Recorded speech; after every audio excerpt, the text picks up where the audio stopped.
about bad government in Nigeria. Nigeria what? The only media that have been consistent speaking against the bad government and for the purpose for reformers. Nigeria what? Yo!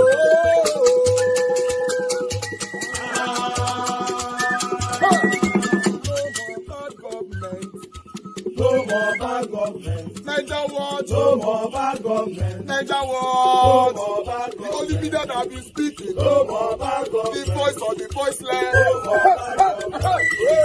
No more bad government.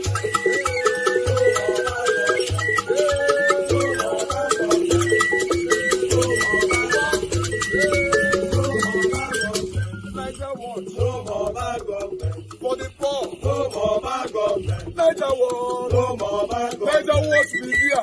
No more bad government. No more bad government. No more bad government. In Nigeria. No more bad government. No more bad government. No more bad government. The only media. No more bad government. The number one media in Nigeria. No more bad government. That have been speaking against government. No more bad government. Nigeria what? No more bad government.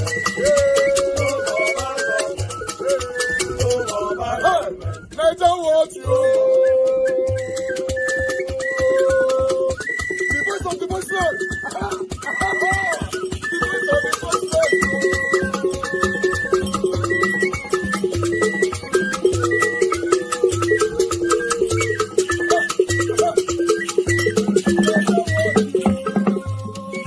Voice for the voiceless. Voice for the voiceless. Nigeria what media? Voice for the voiceless. Nigeria watch media. The only media that have been speaking against bad government. Being consistency since 1944. Voice for the voiceless. Voice for the voiceless. Umuwame. Voice for the voiceless. Umuwame. Voice for the voiceless. Voice for the voiceless. Voice for the voiceless. Voice for the voiceless. Voice for the voiceless. Voice for the voiceless. Nigeria watch you. We have been seeing all you guys have been doing. And we recommending to everyone in Nigeria. Never. You guys are the number one. Nigeria watch you.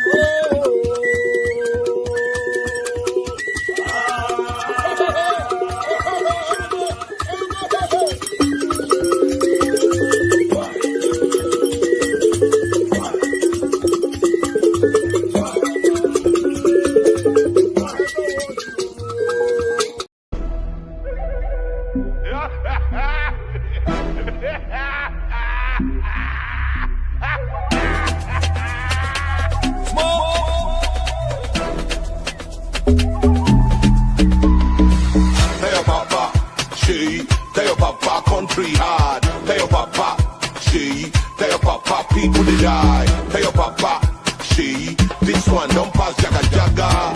Jaga, jaga, yama, yama, wuru, ojoro, mago, mago. Where the mago mago dance? Where the wuru wuru dance? Where the mago mago dance?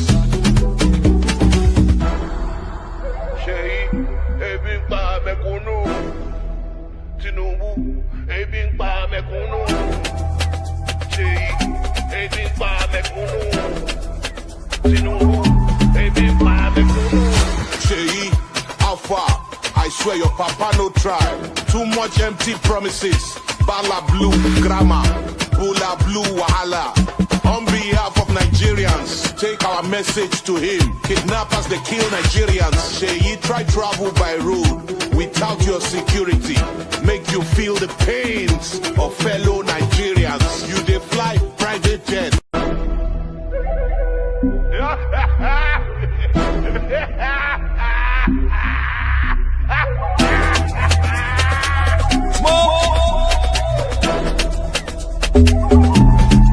Tell your papa, she. Tell your papa country hard. Tell your papa, she. Tell your papa people they die. Tell your papa, she. This one don't pass jaga jaga.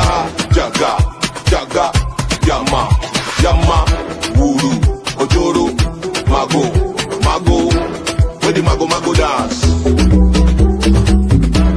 Where the wuru wuru dance?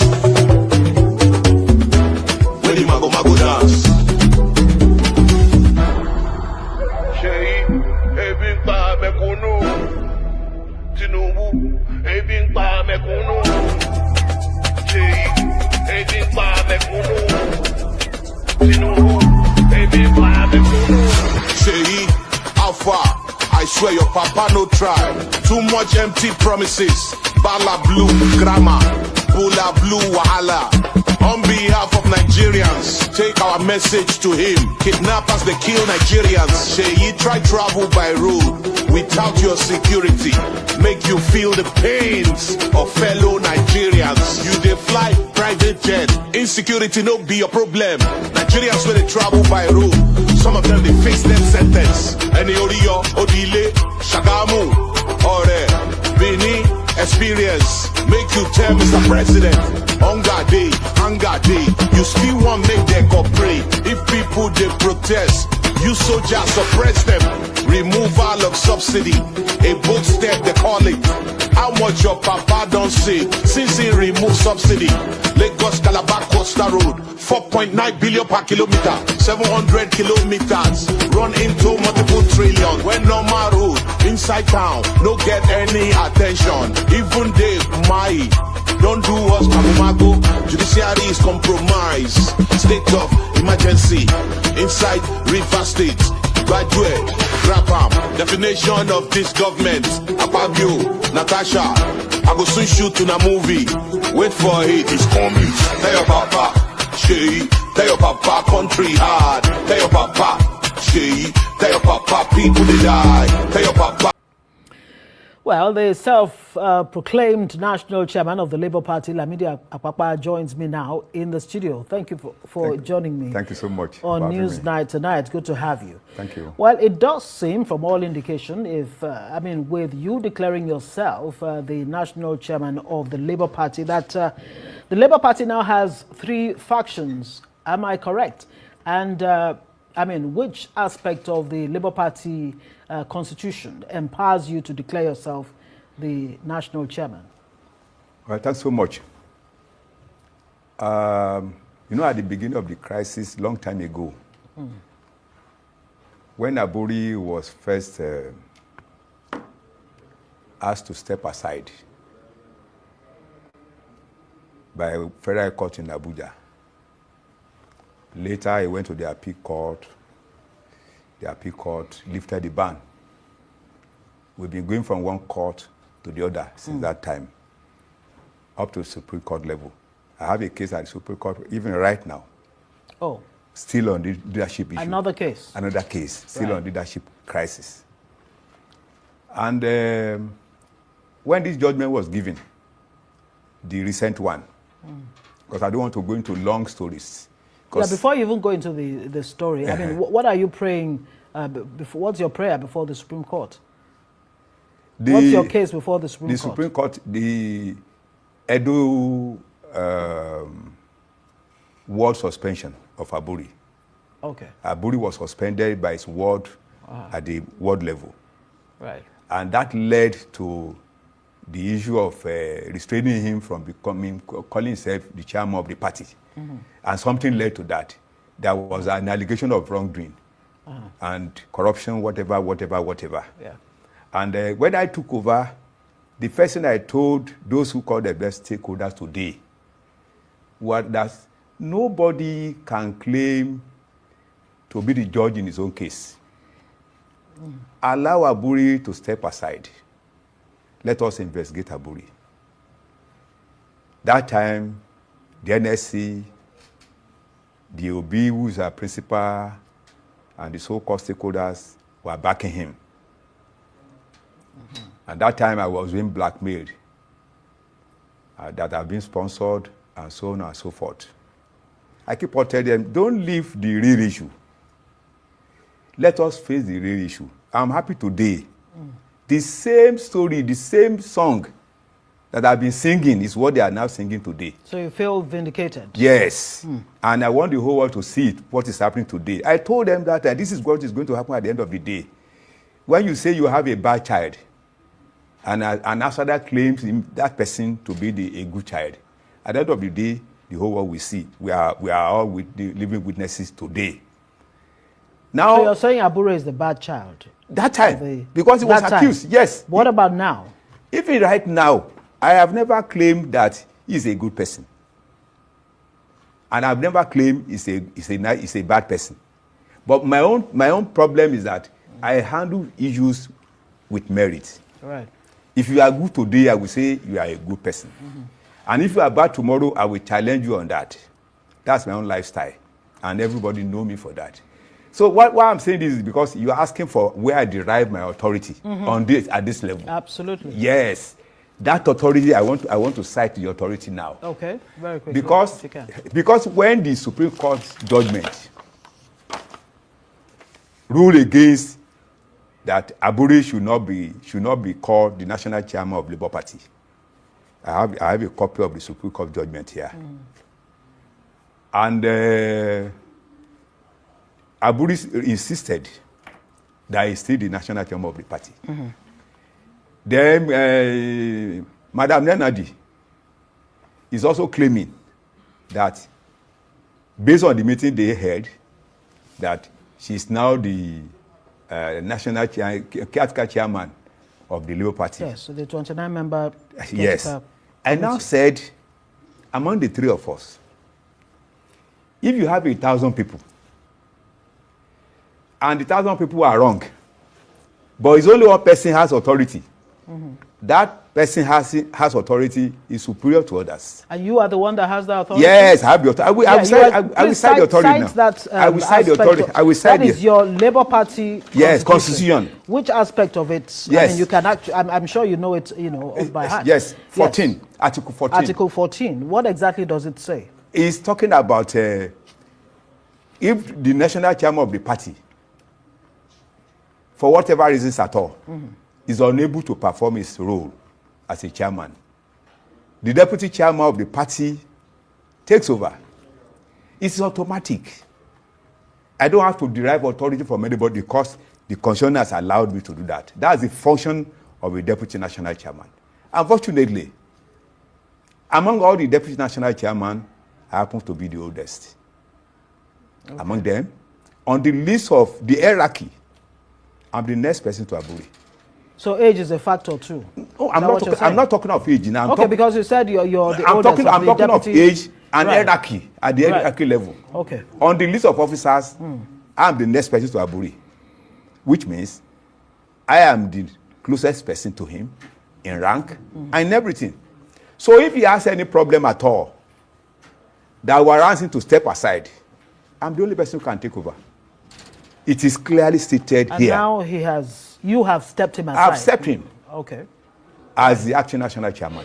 So how does that solve the crisis within the Labour Party? What exactly is even the crisis? What's this tussle over leadership about? I think because some who are observing from the outside, they are saying, just like you mentioned earlier, that maybe Lamidi Apapa is a spoiler. Maybe he's being influenced by external forces, and it's all about 2027 to further weaken opposition in a way that will help the sitting administration. That is not true. That time when I was blackmailed, I challenged them that even if any of you can bring just an evidence, I will appreciate that.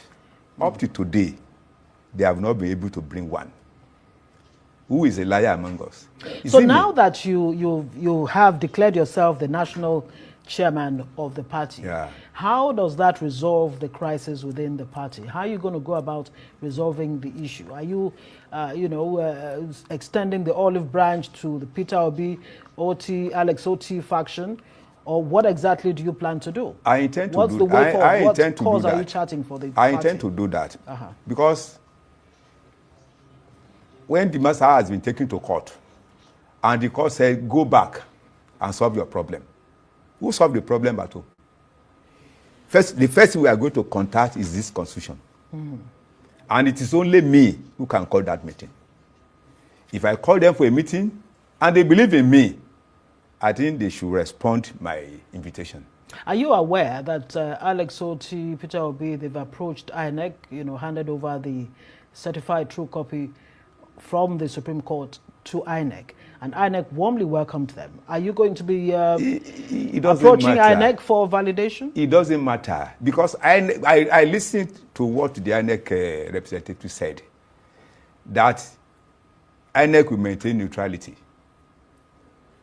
Because right from the one when this case started, INEC has been privileged to know how to go about the cases. Our documents are with INEC. Everything that we are dealing with, they are all with INEC. So it's not a hidden matter. Which particular documents now? I am referring to the time when the matter was taken to court. Okay. Up to today, our case at the Supreme Court level, in most cases, we inform INEC. They are aware. Now, you're already calling a meeting on Monday where you plan that the same NWC as of 2022 will meet next week. That's Monday. What exactly are you going to be presenting? Well, I don't know whether you have seen a copy of my address when I was making the declaration. I said one of the things that I intend to do, Right, that I think should make them believe that I am ready to save the party, in the sense that I'm not prepared to contest for office of the national chairman. okay. And I intend to stay for only 6 months. Thirdly, I intend to zone the national chairman of the party to the north. Because the man who died, Alhaji Salam, is from the north. And he stayed for a few months before he died. Ordinarily, we should allow them to produce the next chairman. And I've made this promise right from the one Abure took over from? Yes. To finish his term? Yes. I've been saying this on several occasions. That those who have my history, they will know that I'm a man of my word. I don't say something today and say another thing tomorrow.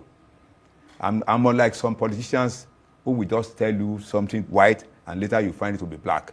That's not my own lifestyle. Do you have the support of the larger Labour Party? Well, very quickly. 30 Well, seconds. I think I have, because the constitution backed me up. Okay, so you're relying on the Constitution? Yes. Not Peter Obi, Alex Oti, Victor Ome, Professor Theon Dubako, Nenadi Usman, At this etc. level, we are not talking about the crowd now. All right. We are talking about the Constitution. Okay, thank you very much. All right, guys. Una don't hear everything. It's very sad to see how Labour Party is currently going. You know, and they see everything that happen right now for Labour Party. Peter Obi is still determined to stay in Labour Party to recontest again in 2027 probably under Labour Party umbrella. To be honest, the way everything they go so, the way they take plan Labour Party, the way other satanic party take the support Abure to destroy Labour Party. If Peter Obi rule under Labour Party or come out to contest under Labour Party in 2027, Peter Obi will be severely hindered. Yes, some of you might not still also believe me now because I'm not doing a pastor. Yes, because the way Labour Party was designed, or rather have been designed, you know, by these satanic people and some of the people, cabals that you and I cannot see, there's no way Peter Obi will not have issue with Labour Party if he come out under Labour Party in 2027. That's my take. I might be wrong, I might be right, but that's my take. That's my own expression of opinionism. I would like to hear from you. What is your own take concerning this wuru with this Labour Party? So, my people, now we'll drop the curtain. Thank you very much for your time with us. Please share our videos, like our videos, join us every day 7 p.m. Nigerian time. Let's continue to put our voices together, pour out our plight together on our live broadcast. Take care and bye for now.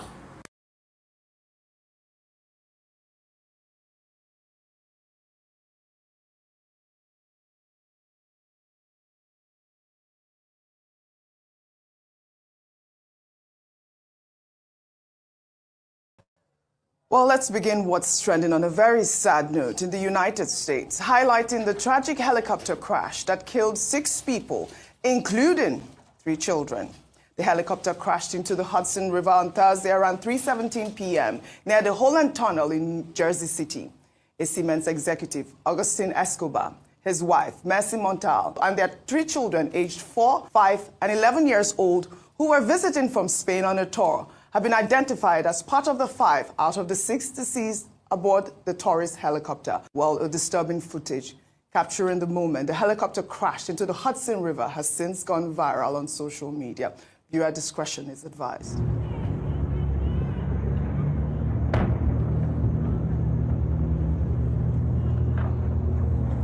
was quite disturbing, really, really sad incident, really. I mean, I know that the eyewitnesses say that the helicopter appeared to have struggled mid-air before spiraling out of control and crashing into the river. Authorities are now investigating the cause of the crash, with early reports pointing to possible mechanical failure shortly after takeoff. Mechanical failure. I mean, this is what we're seeing in the United States of late. I mean, I've been watching, some analysts saying that obviously it appeared like a mechanical failure or collusion, because they said that some of the helicopters were, pretty old, that the ones that they're using in that tourist, actually the rental tourist area right there. Let me take this tweet from Becca, who wrote, "The incident is very sad. About 30,000 flights are operated from there every year. Also, an incident occurs every 7 to 8 years. 200,000 out of 1 is not a very high ratio, but the helicopter used there are very old. An accident could happen at any moment. We had a minor adrenaline rush when we experienced a malfunction while flying over the Hudson River.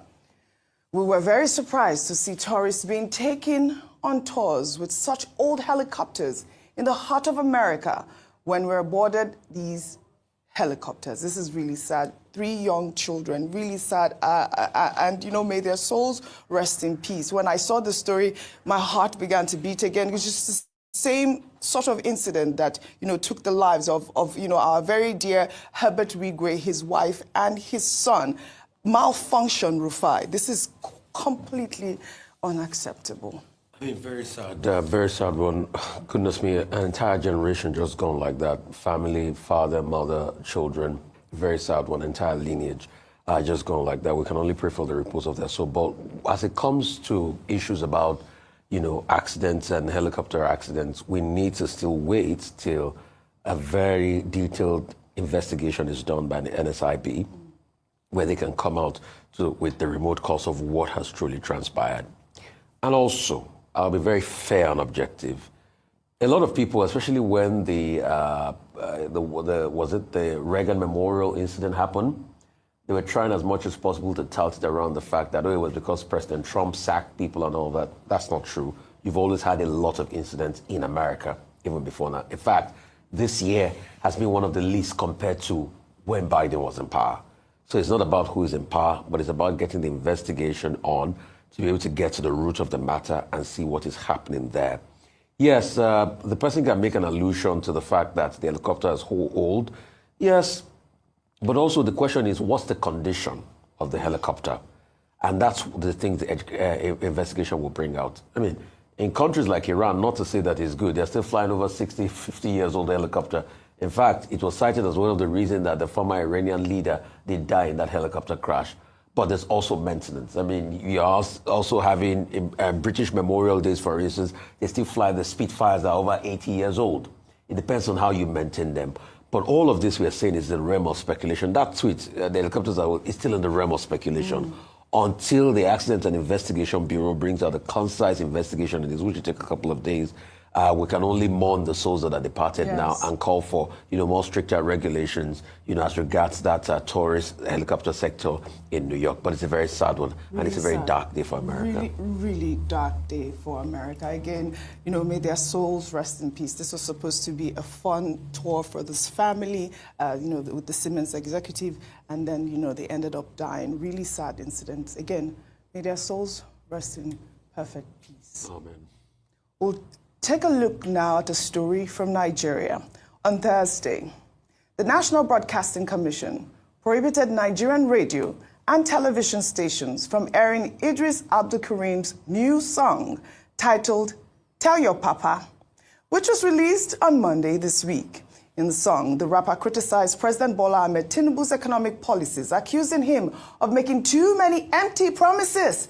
He also called on President Tinubu's son, Sheikh Tinubu, to convey the hardships faced by Nigerians to his father. The NBC, in a memo, stated that the song was deemed to violate Section 318 of the Nigeria Broadcasting Code and advised various stations to exercise discretion and refrain from airing the music to maintain responsible broadcasting standards, adding that it considered the song's content to be inappropriate and objectionable. Dr. Abati, Abdulkareem again is back in the news. We know that his previous song, I believe it's Nigeria Jaga Jaga, was banned, by radio during President Olusegun Obasanjo's reign in 2004. Now we are seeing almost the same, sort of ban coming on his song. But we know that Jaga Jaga became some sort of anthem after that ban. Okay, censorship has been one of the major problems that artists have faced in the world in the past. Even Copernicus was censored. Even other writers were censored, including the man that created the Protestant movement and all of that. So many books, so many songs in history that were banned and burnt. But many of those, artistic works have been revealed to be works that contain truths, that told the truths about the world. Even Galileo Galilei, when he said that the world was round and not flat, it was, sanctioned. Even Cicero had his tongue pulled out of his mouth because they said he was saying things that were not acceptable, not fit to be broadcast, and that he didn't exercise discretion. I use the word not fit to be broadcast because that's what section 3.1.8 of the National Broadcasting Code of Nigeria is relying upon. Now, here, we're dealing first with censorship and the futility of it, and the abrogation, the abbreviation of the right to freedom of expression under Section 39 of the Nigerian Constitution. In the United States, they will call it the First Amendment. Now, the NBC operationalizes a subsidiary regulation. Are we dealing here with overreach on the part of the National Broadcasting Commission? There have been issues about the current extant NBC code and how they arrived at some of those provisions in that code. Now, the discretion that they are talking about, that should also be a question that the people running the National Broadcasting Code should ask themselves about the quality of their discretion, about the quality of the maturity that they bring to the work. But that's another question for another day. But we see censorship as a form of dictatorship. And the Tinubu administration must resist dictatorship, particularly with the freedom of the imagination, with the freedom of the artist. Second, this is not the first time that Abdulkareem will face this kind of situation. In 2004, that was when he released Jaga Jaga, Nigeria Scatter Scatter. Even President Obasanjo directly attacked him because of that. I think that particular song was also sanctioned. But the limits of censorship is that when you censor something, when you ban something, you can even promote it. Nigeria Jaga Jaga, Nigeria Scatter Scatter became almost a national anthem, in spite of the ban in 2004. In 2024, this same Eedris Abdulkareem released a song titled Emilokan, in which he criticized President Tinubu. And now he has released this one, say, Tell Your Papa, in which he's sending Sheyi Tinubu to his father to say, look, Nigeria is not okay, people are hungry, people are this and that. What the NBC has done, by banning people, by misapplying and misinterpreting Section 39 of the Constitution, is that people now will begin to go and look for this song. Yes. What we teach students in the field is about how you can use song as satire. So I think that this is a satirical song, and many Nigerians may now have been motivated by the National Broadcasting Commission to go and look for it, to find out satire. So banning things, banning knowledge, banning expression, did not work in the 12th century. It did not work in the 13th century. It did not work in the 19th century. It's not likely to work now. All right. Well said, Dr. Abati. Well, we'll take another story now. The controversy surrounding President Bola Ahmed Tinubu's appointments has taken center stage in social discourse. Tinubu's appointments have been criticized for allegedly favoring his tribesmen and women over other Nigerians. Last week, Senator Ali Ndume, an APC lawmaker, publicly accused the president of violating the federal character principle in his appointments. Well, in response to these allegations, the presidency released a list of appointees and their geopolitical zones, revealing a notable underrepresentation of the Southeast and a significant number of appointments from the Southwest, the president's home region. However, critics pointed out that the list was incomplete. Notably missing was the president's chief of staff, Femi Gbajabiamila. Well, in response, Sunday Dare, the president's special advisor on media and public communication, apologized for the errors in the list and promised an updated version. Rimbai, I know that you saw this Sunday Dare's tweet that was trending. I believe that he has deleted it. Let me just read some parts of the tweet that he put out, because he also, published the lists as well with this tweet. Sunday Dare wrote, President Tinubu and appointments. On this issue of appointments by the Tinubu administration, it is important to state that President Bola Tinubu is a detribalized leader. His antecedents before he even became president speak to this fact.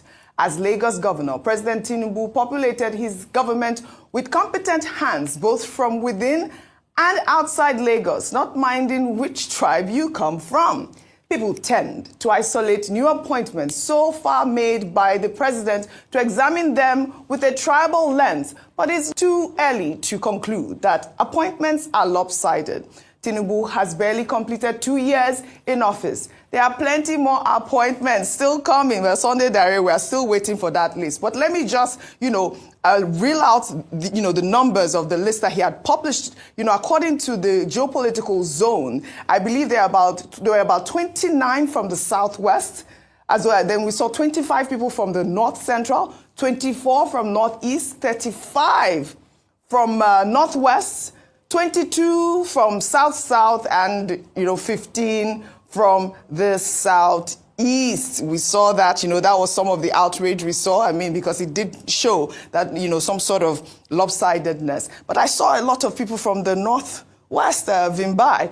In the meantime, before I come to you, a report from the Sun newspaper claims that the federal government has decided to disregard the 70-30% ratio for career diplomats and political appointees in the recent list of ambassadorial nominees. The report quoted a source from within the ministry, stating that the list is currently undergoing scrutiny. Rattles will be proud of this. So Rattles, this is our proud moment. Now, towards the end of the meeting we had with NATIB yesterday, in order to bring back those girls that are stuck in Ivory Coast as a result of human trafficking, I promise on behalf of the whole Rattles through the Martins Vincent Hotel initiative to help support NATIB with 20 million naira in order to bring back those girls and other victims of trafficking stuck in other parts of the world.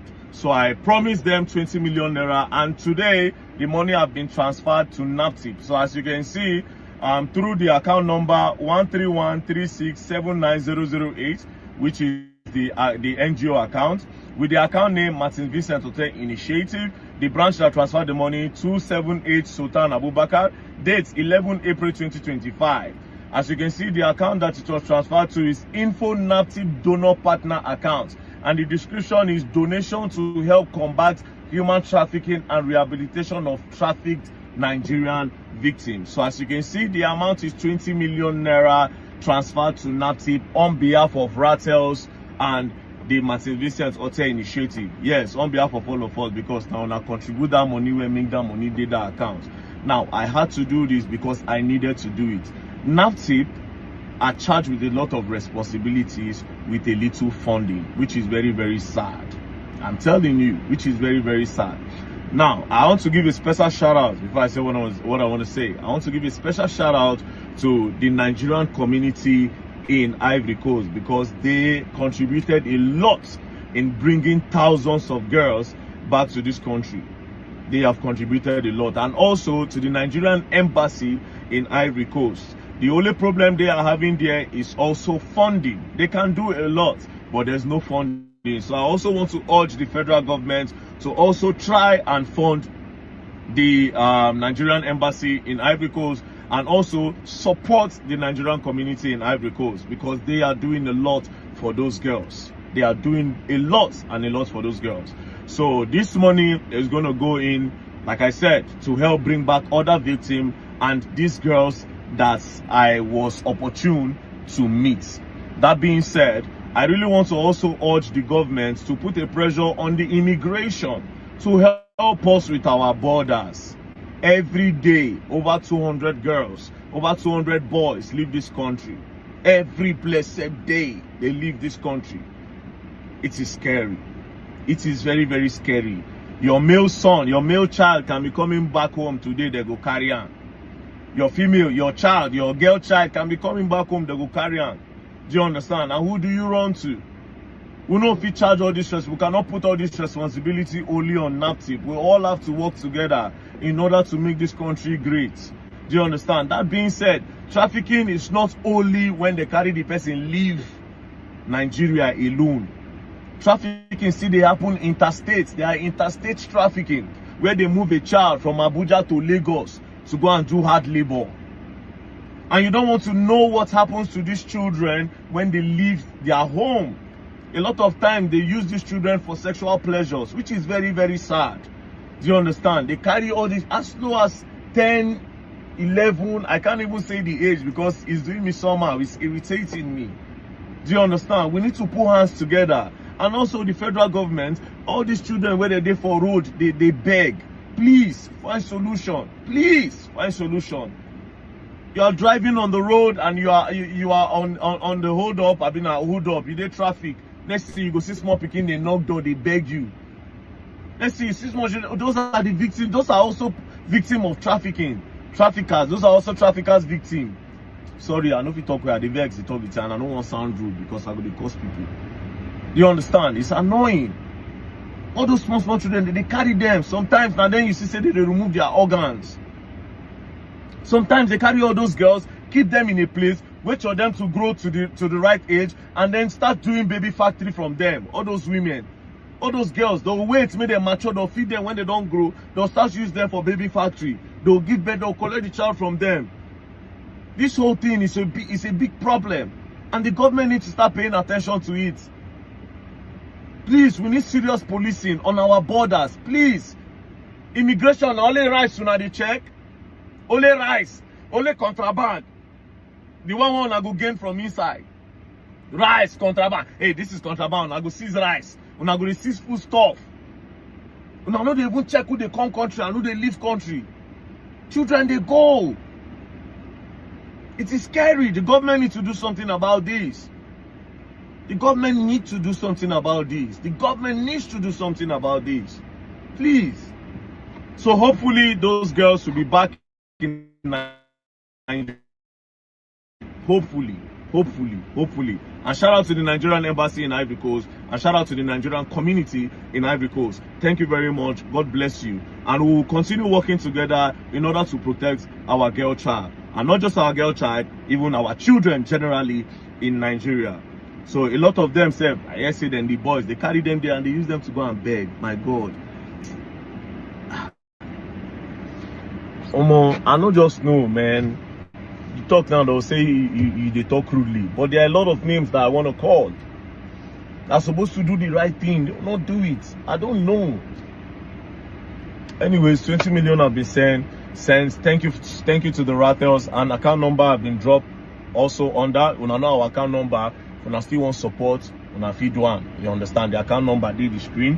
The account number is 13136790008. The name is Martin Vincent Hotel Initiative, Zenith Bank. Thank you very much. Peace and love. Don't play. If they play, they're gonna learn, and they're gonna learn the hard way, because we are stepping on their throat. all those traffickers who are coming after you. Thank you very much. Don't play. Protect our children, protect our girl child, protect our children. Thank you.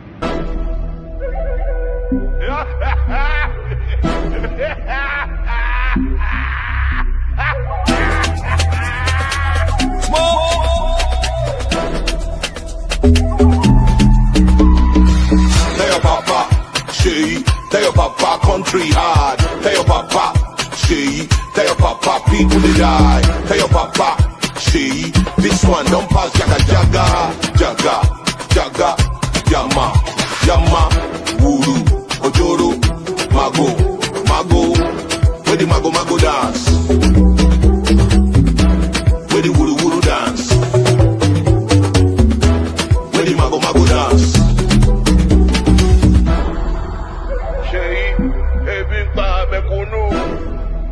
Tinubu, ebi pa mekunu. Ebi pa mekunu. Tinubu, ebi pa mekunu. Say, how far? I swear your papa no try. Too much empty promises. Bala blue grammar, bula blue wahala. On behalf of Nigerians, take our message to him. Kidnappers, they kill Nigerians. Sheyi, try travel by road without your security. Make you feel the pains of fellow Nigerians. You they fly private jet. Insecurity no be your problem. Nigerians when they travel by road, some of them they face death sentence. Any Odio, Odile, Shagamu, Ore, Bini, experience. Make you tell Mr. President, hunger day, you still want make them cooperate. If people they protest, you soldiers suppress them. Removal of subsidy, a bold step they call it. How much your papa don't say since he removed subsidy? Lagos Calabar Costa Road, 4.9 billion per kilometer, 700 kilometers, run into multiple trillion. When normal road inside town no get any attention. Even Dave Mai don't do us mago. Judiciary is compromised. State of emergency inside River State. Graduate, grab definition of this government. Apapa, Natasha, I go soon shoot in a movie. Wait for it, it's coming. Tell your papa, she, tell your papa, country hard. Tell your papa, she, tell your papa, people they die. Tell your papa, she, this one don't pass jaga jaga, jaga, jaga, yama, yama, wuru, ojoro, mago. Where the mago dance, where the wuru dance, where the mago dance. Cheyi, Alpha, Omo, Emiloko, you say your papa not the best president. Okay, after 2 years, tell me what your papa don't do. Hunger won't kill us. To buy food, na luxury. Pomo, Eja, Iresi, Ewa, Ishu, Gari, Indomie, spaghetti. People they jump inside lagoon because of economic hardship. Very wicked policy, anti-people's policy. Country hard, people they die. Hunger day, your papa no try. We are not against your father. If your papa do well, we go praise him. If you no do well, we go yarn him. To buy food, na luxury. Electricity, na luxury. Your papa don't increase tariff. Even the light we no see. To on AC, na luxury. Each 1 kilo for the country. To buy data, na luxury. 3 hours, you don't finish. Telecommunication companies night with the government. Banking industry night with the government. To frustrate Nigerians. This not total wickedness. Your papa no be the best president. To buy clothes wear, na luxury. 1 jeans, 40k. T-shirt, 25k.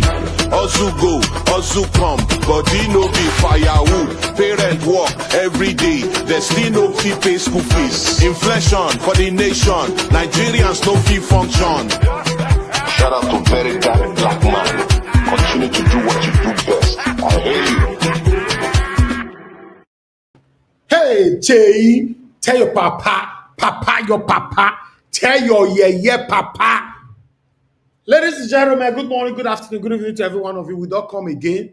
I appreciate you all. Mother for Mommy Diaspora, good evening to you, Mommy. Thanks for all that you do. I appreciate you always. Abu Aziz, thank you very much, Madam Martina Basu. If I can see you in the building today, good evening to you. Thank you very much, my people, right there. Betman, Divine Cross, Discussion Channel TV, Agbongile. God bless you all. Thank you, Adewale James, Mike Akionbare. Many people have commented already. We already have the total of 390 comments. So unfortunately, there's no way I can measure all names. I just want to let you all know that I appreciate every one of you right there. Thank you very much. Nagona, God bless you now. Thanks for joining us today. Do your part by pressing on the like button, help us to share. Press on the dollar sign as well to encourage what we're doing here. Yes, NBC don't ban Eedris music. They say the banner. You see how God till they do something. If men were gods, the air where they come your nose, the breath, they go take harm. These people, as we all the talk, so they go say, yeah, off them as NEPA, they off our lights. They'll say, cannot breathe anymore, let them buy. Now, NBC, where people don't even know, be like say people they talk that say, you cannot watch NTA anymore. Or somebody go say, you cannot watch ITV anymore. Listen, these old people where they rule us, it looks like they are backward. They don't understand the meaning and the purpose of postmodernism. If you know, you shouldn't have been banning anybody from NBC or whatever. What are you talking about? How many people listen to radio? How many people? I can say for the past 3 years, how many times I don't listen to radio, never reach 10 times. And the beautiful thing about it now is that most of the radios, they are now on YouTube. So what are you talking about? You buy Eedris music? No. The NBC chairman or whoever you are, anybody that push you to this, I want you to tell them that they've managed to join us in giving Eedris music popularity. Me particularly, I know someone not get power to YouTube. So people they play this music every day. Cheyi, tell your papa, your satanic papa, your satanic APC people. In fact, tell all the satanic leaders that have ruled Nigeria that are still ruling, Mona go carry Buhari for Dara. All of them are satanic. All of them. Your papa go France. Cheyi, they say your papa go France, go see President of France. President of France, they say go Egypt. I've been sure you talk about allegedly. No say allegedly was either this time. They say if you want to drink water now, tell people, excuse me, allegedly, I need to drink water. If you want to go to toilet, just say allegedly, I need to go to toilet. If you want to eat padeniam and egusi soup, you have to use allegedly. Because these satanic leaders now, nobody knows where they stand. You are banning upon banning. What a dictatorial government. What a satanic dictatorial display. Where people are no longer entitled to their freedom of expression or speech. Tinubu, you know history already. We go remember you, even though we already know, say, the reason why we not ban history for Nigeria. But social media don't let us know, say, history can never be banned. Tinubu, you know already history. The painful part of it is that you, where you're the office, never even reached 2 years. You don't surpass the satanic display of Buhari for a whole 8 years. Tinubu, you deserve an award, though. You deserve an award. My people, I don't understand what they talk. But I see hunger for this country, Hey, God. Baba. This is our WhatsApp group today. Our estate WhatsApp group. I was just reading and smiling. I wish I could screenshot some of them here, but it would be a breach of confidentiality. Because people within my estate, they be Odogu. I don't want me to go sue me. If you see complain, where people where God doesn't bless more, where everybody they complain, I know they read. So one of them come reach out to me privately. Because me and they greet all the time and all that. He come reach out to me privately, say, why you know they comment for the WhatsApp group? I mean, the situation of this blackout everywhere, you know they affect you. Hey, God. What a country. No. I still love my country. I know this one some people not like. I love Nigeria. I'm telling you, I love my country so much. Not be now I love Nigeria. I don't love Nigeria. Tele. We started investing in Nigeria since 2005. If you check my young age and you check 2005, you come minus some and all that, you see, say, don't tell why I love my country. I love Nigeria. I want Nigeria to work. I want Nigeria to work, to be honest. God. But at the moment, it's not pleasing at all. At all. If you see the rate of begging right now, the rate of begging, if you see the rate of women divorcing their husband now, in fact, some of them not even they go divorce anymore. Overnight they vanish from their husband house. They don't see them again. Many of them don't go South Africa, Ghana, different places. This is not joke. I'm not joking. I know how they add comedy to my expression, but this is 100% fact. I see somebody where they say that they look for a wife, he don't vanish. They want go call police, say, nah, kidnap, maybe they don't use that for this one. And then I can't know say, nah, madam can't call from South Africa, say, nah, lie, they don't kidnap me. I don't run from the suffering of that country. It's terrible right now. My people, I can't even drive anymore on the traffic. My car is always ransacked. I'm even scared. Maybe something is not going to happen. My car is ransacked, begging for money. Mr. Elvis. Yes, sir. Where the women can they go now? They don't come out for their house. Mr. Jonathan. Where they go? Wait, Mr. Elvis has not been able to tell us what blow blow is. You're not asking him where they are going to. Come on now. No, normally, when women run come out for house, you should digest that. They also No, I don't know, Mr. Elvis.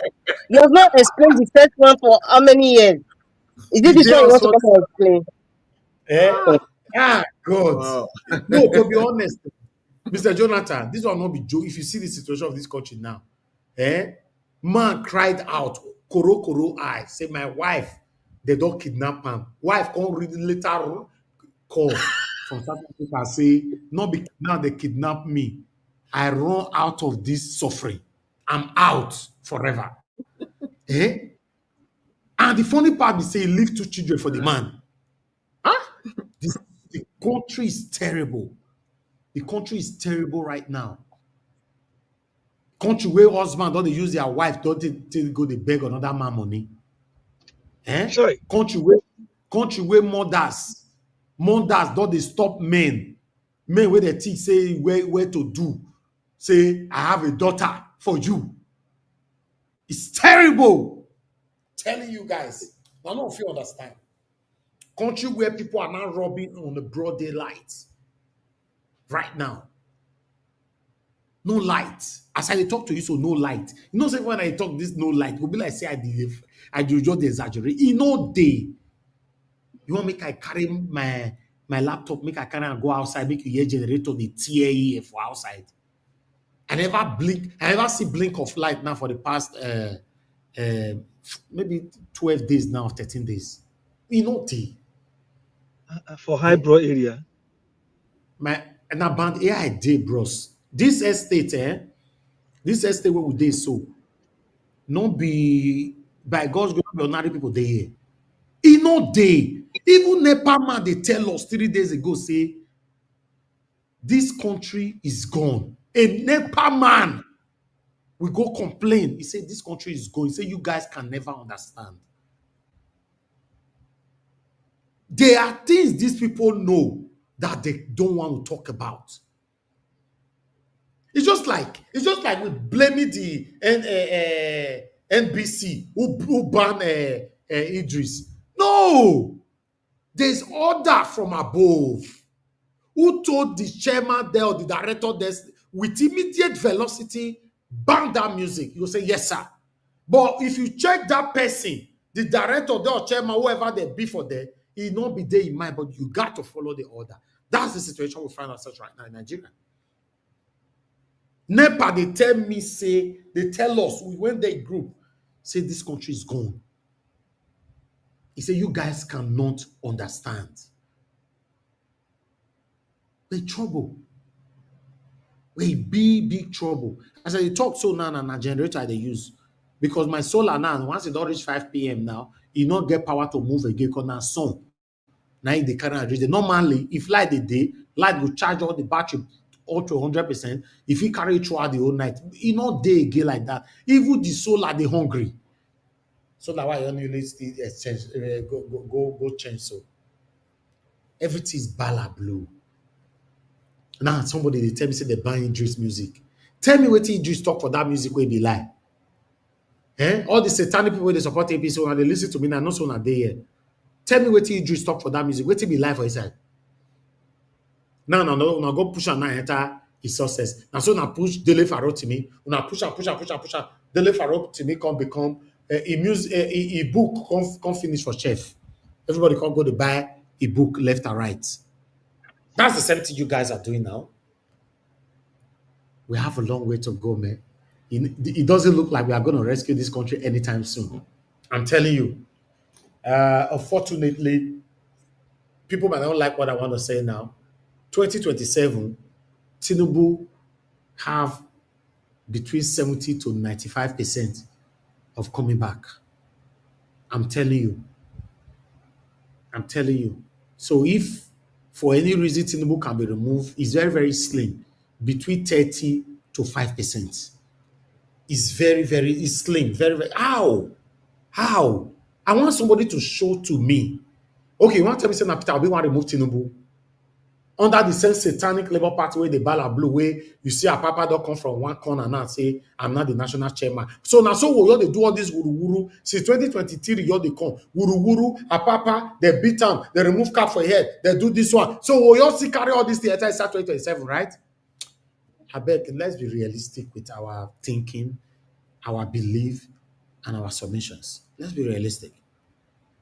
The only hope Peter Obi gets, he have to come out under another party. Other Labour Party, this wuru was deliberately. But Mr. Elvis, even if we assume, say, things they bad amongst the political parties, but which Nigerian rather, which of them there, with his head okay and his eyes open, will thumbprint for Tinubu in 2027, even if they put something. The day. Might I tell you something I want to talk right now. I don't know whether some of my estate people will listen, but I want to tell you, say, some of the management people in my estate, I don't mention name, now you know you can't sue me for this. I want to shock you now, Mr. Jonathan, for what you talk. So which people go open eye. Some of the management in my estate, we were complaining about this light and all that. One of them was still defending the indefensible about Tinubu. It was obvious that this man supported Tinubu. He voted. This will not be say because one of the talk say Tinubu ring. Yes, you and I know say he ring, but people vote for him. Simple now. So 2027, upon the hardship, upon the excruciating moment we find ourselves, people go still vote for him. And that is one of the management I spoke to. I was like, wow. I'm not sure to him how I feel. I was just inside my mind, say, yeah, not true. Me myself, I believe that Tinubu go try where. Because listen, once they don't gather on top of your head like this, you have to be careful how you try to counter them physically. You have to be careful. Because they are very, very defensive. They will remind you of Buhari. They will remind you of the past. It's just like in my state now. When we talk about Bebolo, they'll remind you of Obaseki. When we talk about Obaseki, they'll remind you of Oshomole. Talk about Oshomole, they'll remind you of Lucky Benedio. People go vote for Tinubu again in 2027, Mr. Jonathan. That's why they talk say, who get eye, who go open eye, go vote for Tinubu. They go vote for him. Some of the people that is hungry right now will still vote for Tinubu in 2027. Unfortunately. This is a very, very realistic statement. They will still vote for him. It's very, very sad. This is why you see that we cannot have that better Nigeria that you and I are craving for. Because ethnicism, tribalism, nepotism, favoritism have destroyed Nigeria. I'm telling you, we are in big trouble. in this country. If me no dey Nigeria, I for the doubt with some people when they go talk. I say, forget it. Not be Nigeria where I visit the other day. I was in Nigeria. I spent 2 weeks. Nigeria is beautiful. You know all those people when they come from America, UK, how they take talk now. The only 2 weeks they spend though, they will try everything possible to prove to you they understand and know the system more than you. Let me tell you something, guys. You can never know the system of any country without staying inside the system. It's not possible. I remember when I used to visit Nigeria, I started my first visit to Nigeria was 2005. When we go to Nigeria, we spent 2 weeks to come on, 2006, 2007. Every single year I was visiting Nigeria once a year. But I do 1 week, 2 weeks, 1 week, 2 weeks, maximum 3 weeks, I don't take off. How they prove to people, I understand Nigeria, I understand. Lie, you don't know anything. You need to be with them for a year. Go be like say you go school. And you go know everything. Everything will come clear for your eye. It go clear like DSTV. You don't know anything if not just visit of a week or 2 weeks you do. No lie. Now lie. Your family member go do check it for your eye. You not go know. Your friends, your neighbors, your workers, you not go know. But when you follow them day here, you go understand how it works. So I'm telling you guys that this country, I can't see it being rescued anytime soon. I foresee it will happen anytime soon. But the Nigerians that I'm seeing in this country, Nigeria, these people, they are not ready. They are not ready for anything. So politicians will continue to capitalize on our stupidities. It's very, very unfortunate. This is the realistic truth of our country right now. Amaka E, yes, my sister, not be my fault. No one not blame you. That time why they praise and say NEPA good. Light day. It day now, straight 4 days, they don't seize the light. I don't know why they do at that time.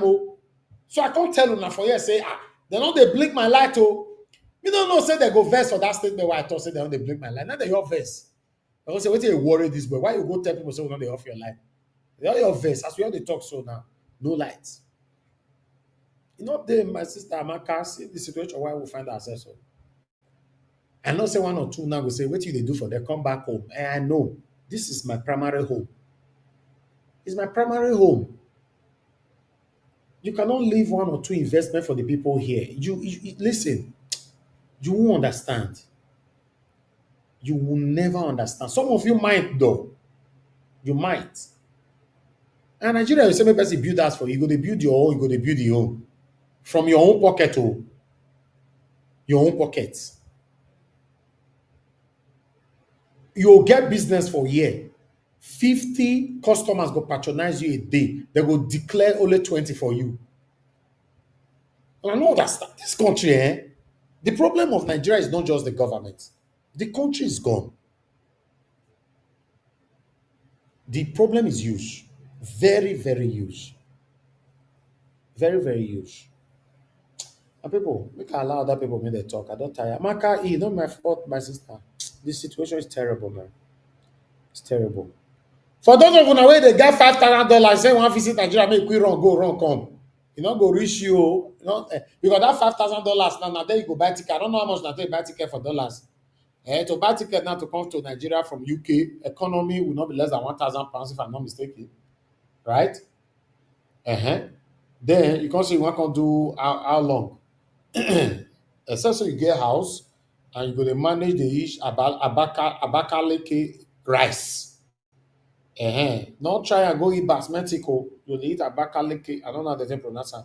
All those rice, you eat all those ones. You drink sachet water. Yes. And you know the on-gen, NEPA sees like your own candle. You go reach you to leave for maybe 3 weeks or 1 month. Say you want to live comfort. It's not possible. If my hotel you want to stay, 50,000 naira in a per night, minimal, manageable for you. Now make me talk that one now. Minimal. You first answer for the 30 days you want to spend. And then you first understand the difference between I was there and I shall be there. This is the country. But if you get house, you are also going to struggle. Yes, you're going to struggle because you're going to have. I beg you, I don't want to talk. I beg you, don't do. Thank you, my people. God bless you all. Press on the like and help us to share. I know sometimes when I'm talking like this, most of you like it. You want me to just be talking. You want to hear more and all that. We get people on the panel. Immediately, I your hand over the mic because now you see the number of people watching us now go drop. Now one mic they talk they go. I want to say now somebody they talk. Nobody don't buy me cold water since cold water, just cold water. Since you don't want to buy me coffee, since you know everywhere is hot for here, cold water you don't buy for me. See make I they talk they go. No say this place is Bala Blue and Bulaba. You don't know, eh? Mr. Jonathan and Black Panther need to come to Nigeria. They need to come to Nigeria ASAP. Make them come do one month. Mr. Jonathan, make una come. You and Black Panther. I'm inviting both of you. Mr. Ivis, you don't know, say we, like me, I don't pay my dues now.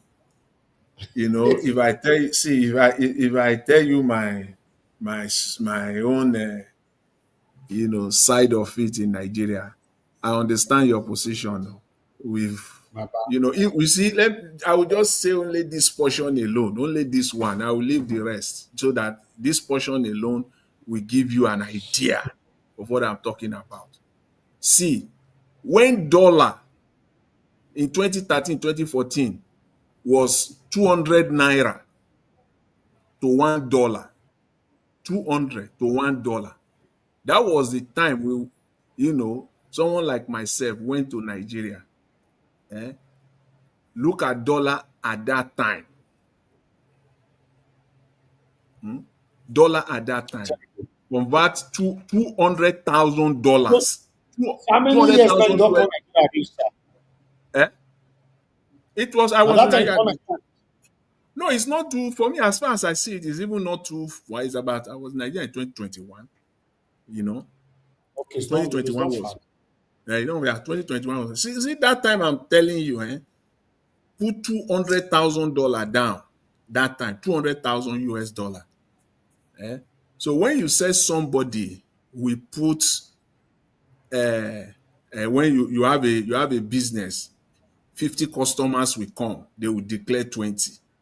That is the position that we've gone, you know, that I have passed through. You know, that time. So that time, so you know what, when I, as at that time, and it is not the time to say so that it will not look as if one is, wasting time. Let's move on, man. I understand your everything you are saying, Divine Cross, you said if they vote for him, they should stop crying. The problem of the country now is not the people who vote for him. Everybody they collect voto.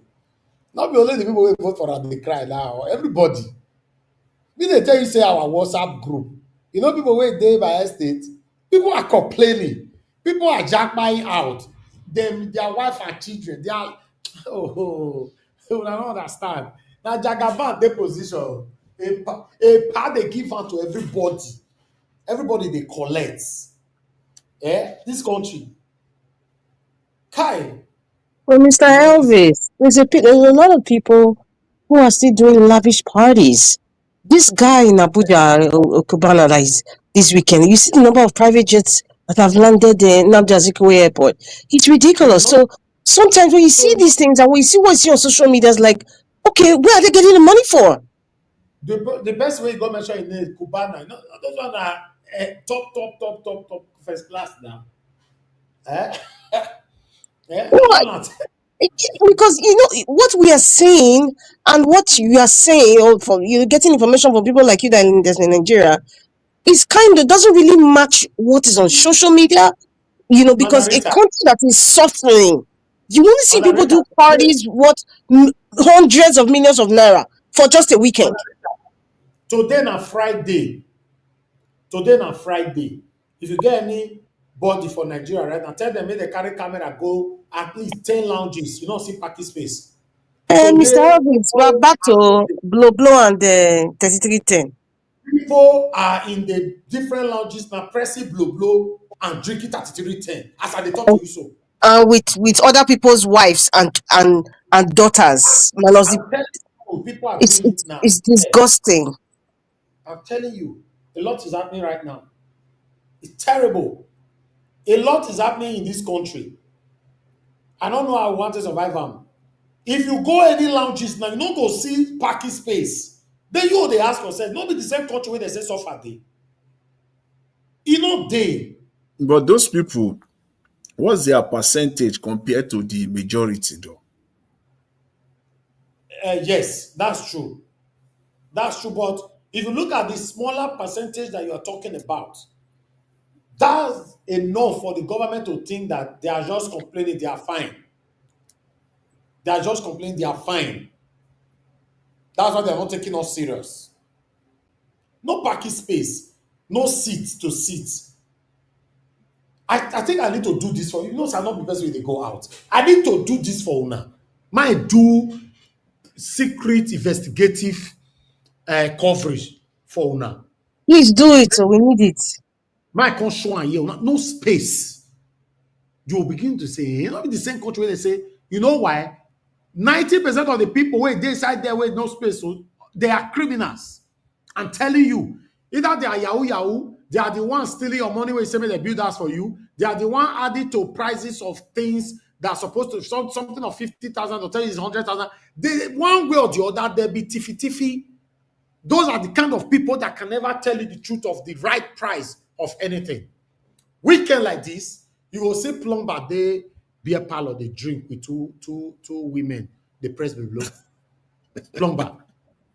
Mr. Elvis, please, if you need, on a second thought, as a family man, I don't advise you to go. But if you want to really go, do not drive your car. Do not dress the way you dress, even if you think it's simple. Please go and find one Ankara to just so short and top. Please, if you need to, because those places, we also have the people of the night who are also looking at people who are coming, the kind of cars that they drive, what they're buying, and what they're spending. So please reconsider. But if you have to go, you have to really disguise as in completely, please. I'm already doing that. I'm already doing that for the past 1 week now. For example, I go to work with another car. So yes, I'm already doing that because apart from the advice, God bless you, you can't drive through the traffic now. You know, you cannot. Ask any other person. Maybe now only Lagos the app, I don't know. You cannot. The way people will ransack you. It's crazy. I just continue to hope that better Nigeria will see them soon, but I don't know when. Very unfortunate. I don't know when. I appreciate every one of you, my people. Now, the Rainy Club now for Lagos. I think I need to play the video here, maybe before we end the broadcast today. The Rainy Club now for Lagos is an exchange club. Now the Rainy for Lagos.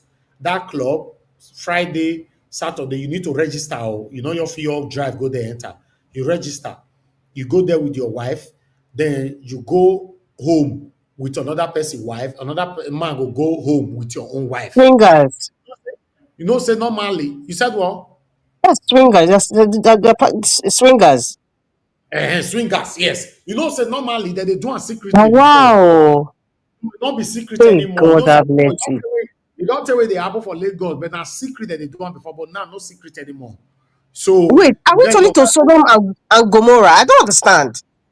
Poverty your wife will shouldn't lead us to be doing this kind of nonsense. this one I have proof. I have the address. I'll go show you now. I know they carry the talk for here. I have proof, 100% proof.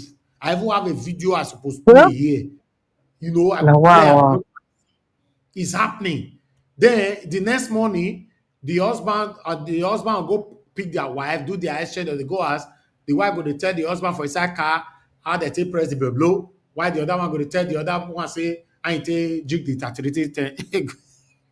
Wait, so Mr. Elvis, there's somebody in the comment section, Mr. Vetos. Are you saying that you also practice it? Or maybe I don't understand that grammar there. Because it's kind of saying that you also do swinging.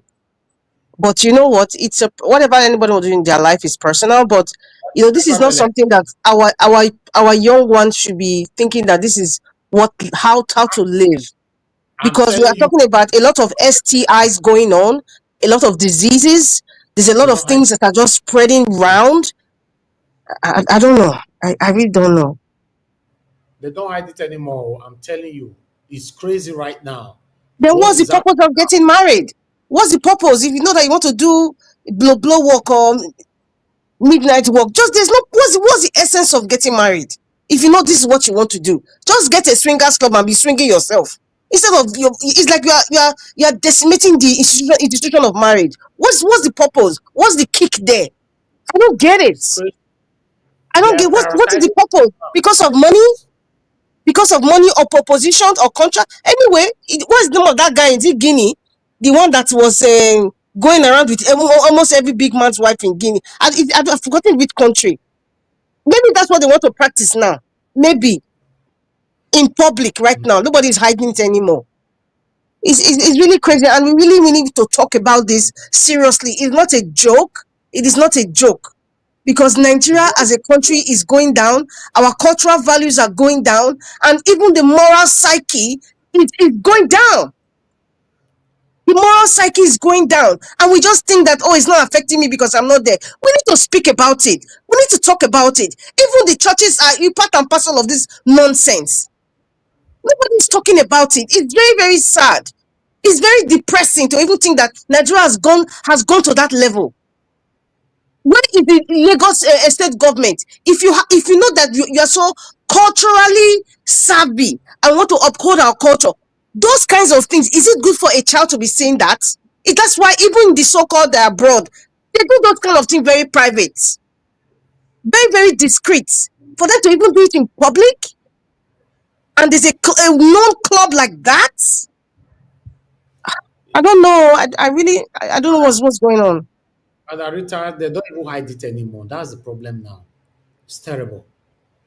It's really terrible. There's a video I would like to play, but I don't want to play it. Except the spirit lead me to play it. I'll play it. I'll play it later.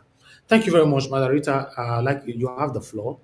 Talk to us. You are the first on the Thank you, panel. Mr. Elvis. Thank you very much. It was deliberate that I kind of waited, because there's something that I want to retract a statement and say it the way it is because of something that I would say virtually experienced today about Nigeria. And sorry, I didn't even greet my lovely mommy. Mommy Lami, good evening. And a greeting to everybody and Mr. Elvis and everybody in the comment section and everybody in the panel as well. Johnson Emmanuel and my beautiful sister, Martina Obasi Pedimogi, Bex Mark, and every lovely person out there. Good evening and happy Friday. Last time we spoke on this program and I vehemently was standing by my ground when I told you, I said Nigeria is not a hell. And everybody obviously were against me to say, Nigeria is a hell. And I said, no. I am retracting that statement. I am saying this now. Nigeria, I have never been to hell. I don't think anybody has here.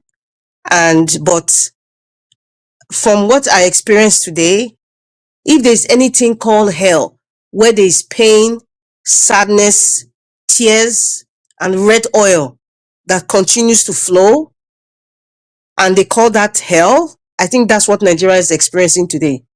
This is just a personal experience. I'm not going to talk much about it, but it's similar to, if you guys want to call it hell, call it that name, because that's the only way to describe it. In fact, I might even be tempted to say is hybrid, because everything that is bad in this world or anything that I have ever heard in my life that is not correct, that is not morally correct, that anything that is not even right at all, Nigeria is facing the hybrid part of that wrong thing. Hybrid. So there's no defined name now. There's no defined name. Sadly, it is very depressing. As a matter of fact, every single day we hear one thing that is not correct. Do you know that it affects our psyche? Many of you don't know is that when you go to bed, whatever you've absorbed throughout that day, it has an effect in you, either positive or negative. So you can imagine you actually living in it, living in that space and experiencing it, not just hearing it, but experiencing it. Imagine what happens to the mindset and the psyche of the people that are in it. Most of us who live abroad, we just hear it. We watch it on social media. We come to Nigeria Watch. We see all kinds of videos. Our thoughts are just like imagining what it will feel like to actually be living there and experiencing it. So all these things we hear every day, it actually affects our psyche. It does. If you think it doesn't, trust me, something will trigger it that will make you remember like, oh my God, this is the effect of what is bad happening in Nigeria. That's what's happening to me. It's very unfortunate that Nigeria has come to this point. Nigeria has come to this point. I'm not even talking about politics right now. Morality is zero. Zilch, like it never existed. I don't know if California and Nigeria, or Las Vegas, they are fighting for who's going to be number one in all sorts of immorality. That's why I call our own hybrid. We don't have a name. You can call a name, but please add hybrid to it because there's no defined description or adjective to describe what is going on in Nigeria. And we need to speak up. If you think we just come here to talk, no, we need to speak up because you also speaking up also affects the psyche of the people who have been bastardized with horrible things. So when you are speaking up with hope, when you are speaking up and teaching people that, you know what, this is bad, but you know what, somebody is hearing you. Somebody is listening. Somebody can see you and somebody is trying to understand what you're going through. That's why we are talking like this. That's why I'm speaking like this. That's why I'm speaking like this. It's a form of PTSD. People think I'm just using the word because I love the word PTSD. It's not. It's what it is. Because the first step of healing is admittance that you have an issue. Nigeria has an issue. Nigeria has several issues. And our psyche, the mindset of the people, it needs to be realigned. The mindset needs to be realigned. Sometimes we don't even know that what we are thinking or how we are doing things is not the right way to do things. It's just crazy.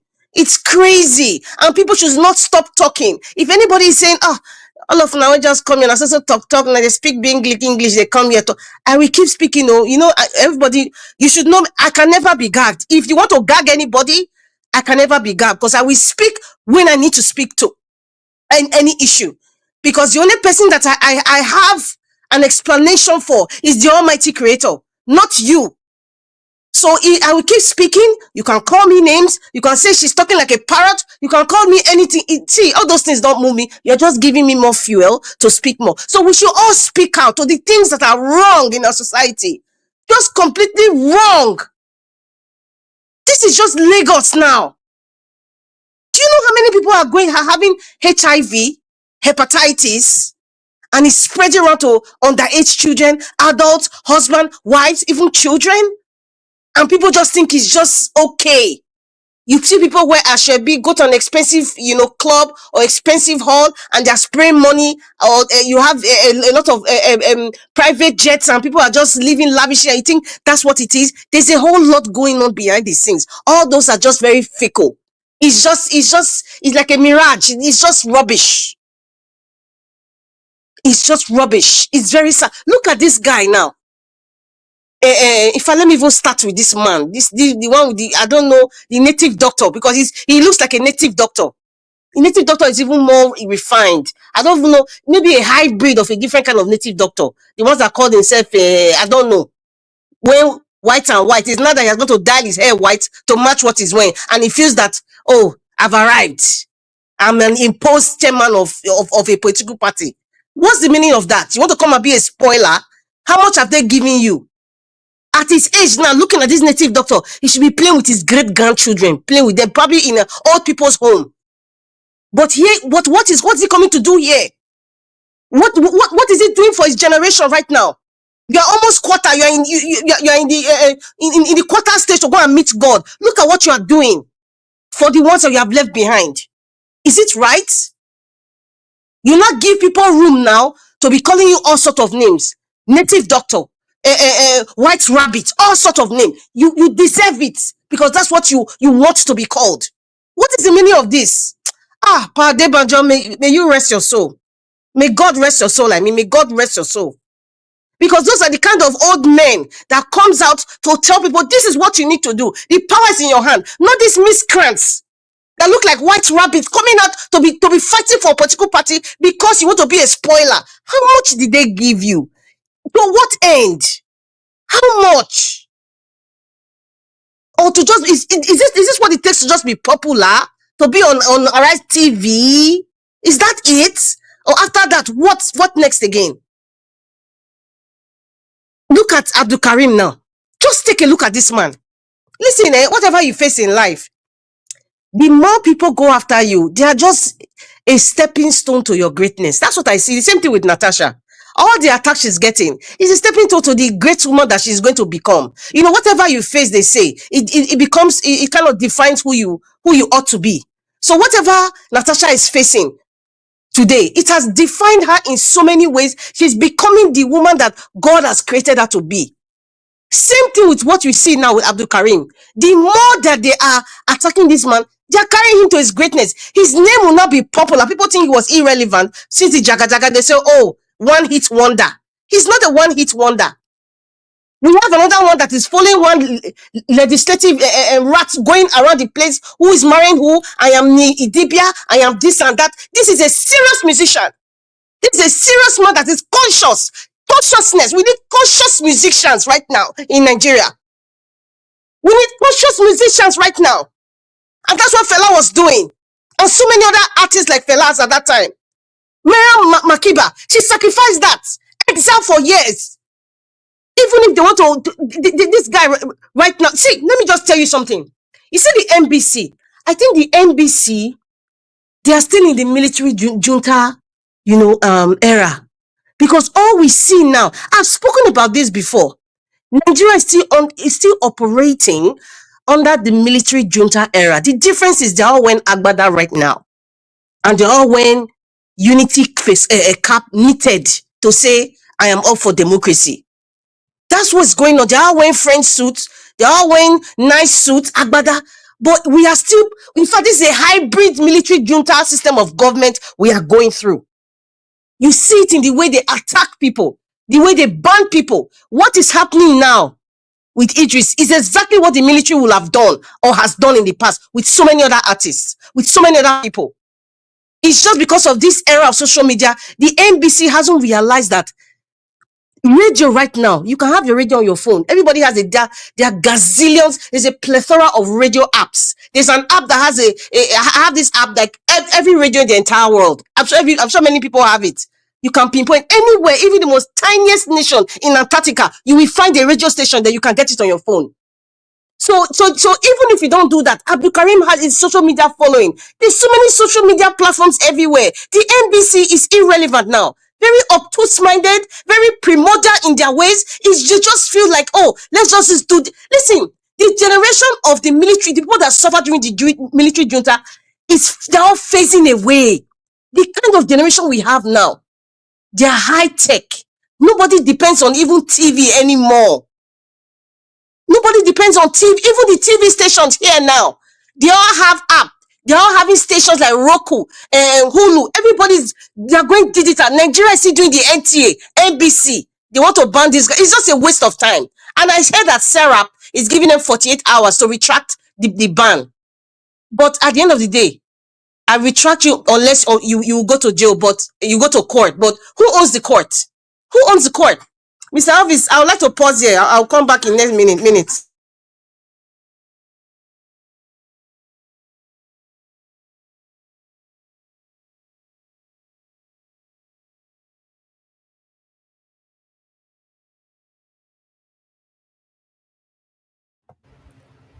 All right, Mother Rita, thank you very much for that submission. God bless you. I appreciate you. Mr. Jonathan, are you there? Yeah, Mr. Elvis. Yeah. Thank you, sir. Please, I'd like you to talk to us. Thank Good you. evening Thank to you, Mr. Elvis. Good evening. I greet you once again. Interesting discussion and episode we're having today. I greet you. God bless you. Fellow panelists, I greet you all. from the diaspora, I greet you once again. God bless you abundantly, and all the commenters and all those that are calling prospective callers. God bless you and welcome.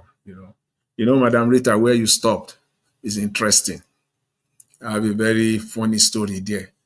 Back in the days, TV is not even who is for, but even me, it took me time before I come to that realization. Some few years back, I would threaten my children, I'm going to cut off the cable from your section. You are not going to get the cable. Before I know it, they don't even care anymore. They don't need it. They don't need the damn cable. They use all this Apple TV, this Roku that you saw. I just went down there and I saw that these people don't even care about cable TV. And same thing in Nigeria. Who care about cable? Who? You see, talking about NBC, you've described it, you've said it all. They're so backward, so obsolete. They are so unprogressive. The government of the day, they call themselves the Alliance of Progress, or whatever they call Progressive Party. They are so unprogressive.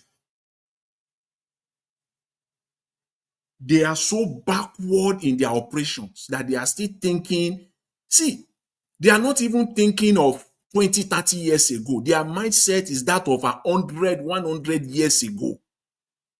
It's like people that lived in the 30s, people that lived in the 20s. That is still the mindset they are carrying.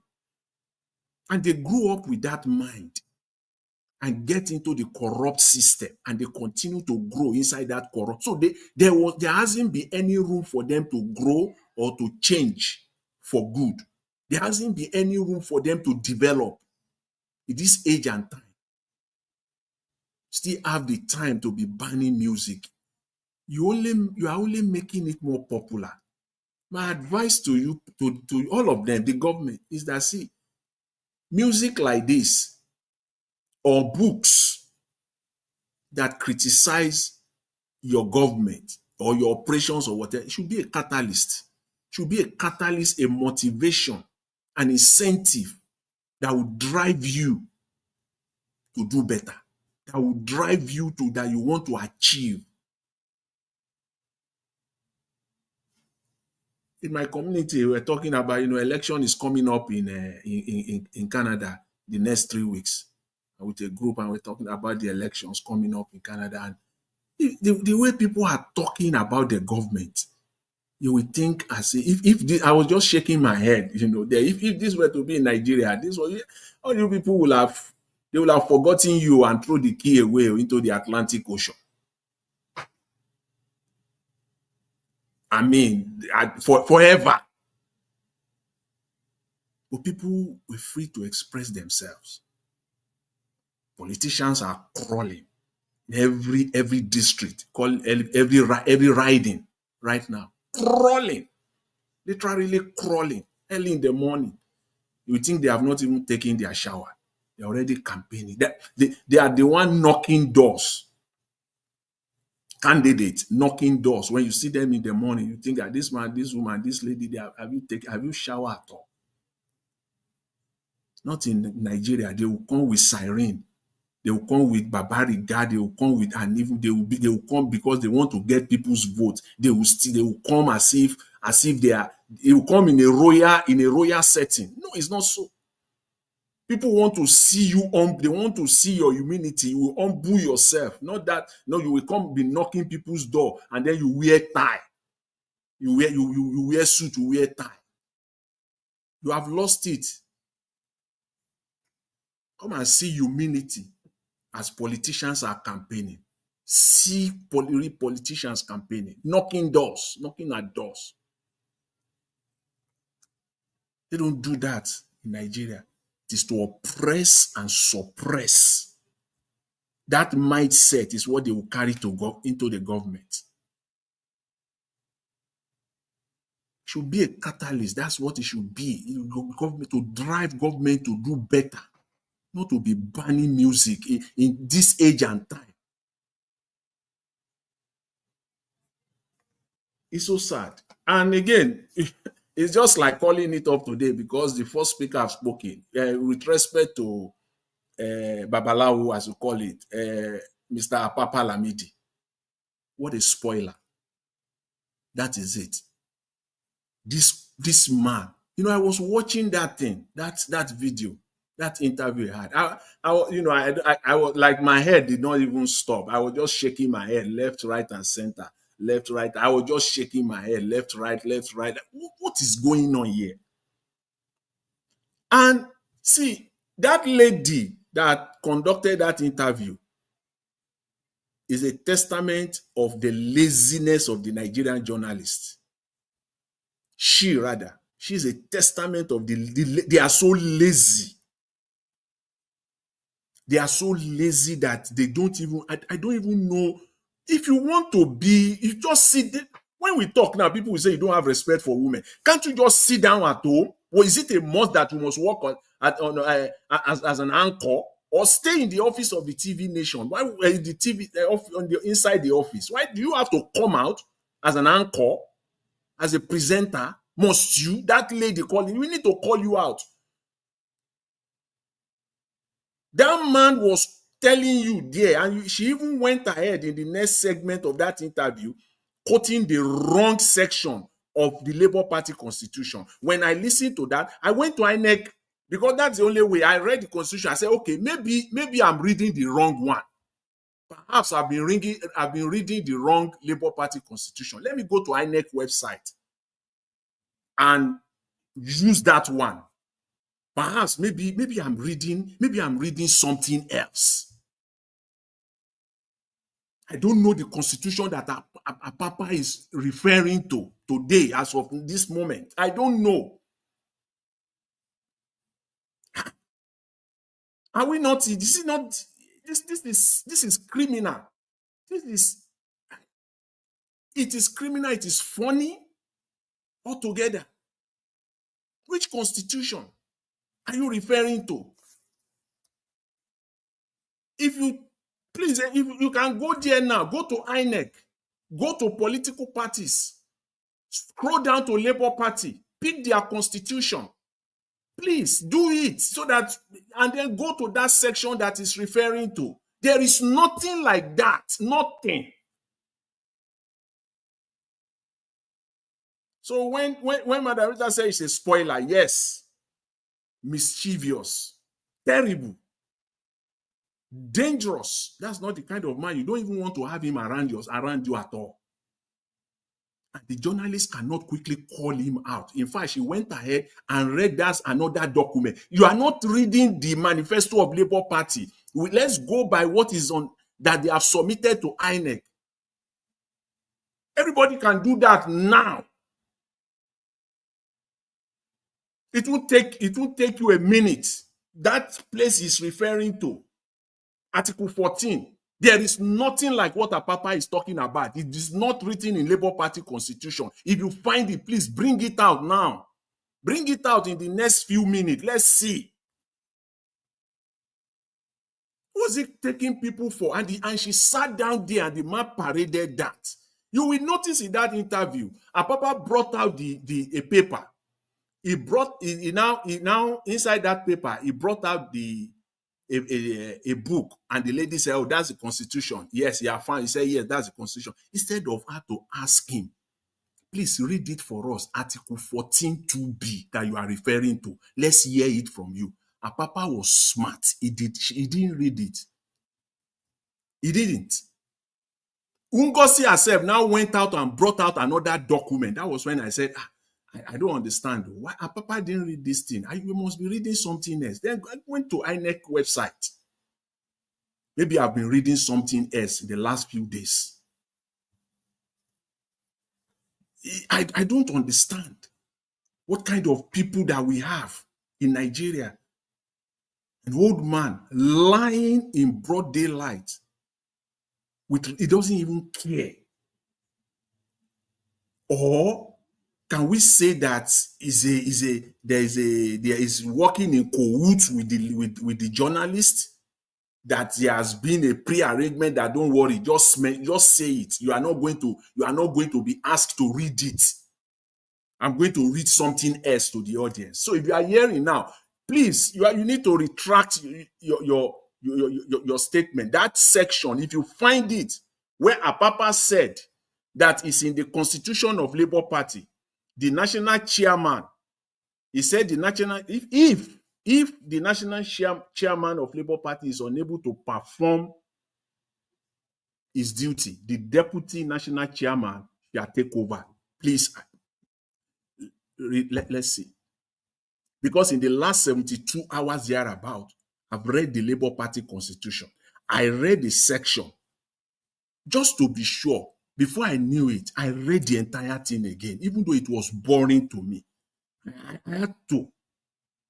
Then when I now listen to the interview, am I hearing something else? I was forced to now go and use the one on INEC website to read that specific place. Maybe what I read 3 days ago was a different document. There is nowhere. There is no statement that says if the chairman is unable to perform his duty, the deputy national chairman will take over. There is nothing like that. I stand to be corrected. There is nothing like that. Very shameful, man. Those people, the caretaker committee, as per the constitution, they have the right. Yet that journalist, Ngozi, she's so lazy. She has not read the Constitution of Labour Party, and you know that you are bringing someone who is laying his claim on a specific part of that constitution. She has not read that constitution. What a lame, lazy journalist. Go and sit down at home, take care of your children. That's not your job. That's not your calling. That's not what you can't do that. That's not fitting for you. You are messing things up. You just come to the national TV, bring people, interview them, and be messing things up for them. Your purpose is to make things clearer to your audience, clarify matters, bring it to the open. And you know you are bringing Apapa, and you have not read the Constitution of Labour Party, and you know the specific section that Apapa is holding on to. Instead of you to follow up on him immediately on that particular thing, you are even colliding with him. And you went on the next segment and go and read another document. Where did you get it from? This lady she needs to be called out, and she needs to be fired. It's enough to fire her to get her fired on this one. What a nonsense! Because you totally you misled your audience completely. The Nenadi Caretaker Committee, as per the Labour Party constitution, yes, they have the constitution gives them the power to do what they are doing right now.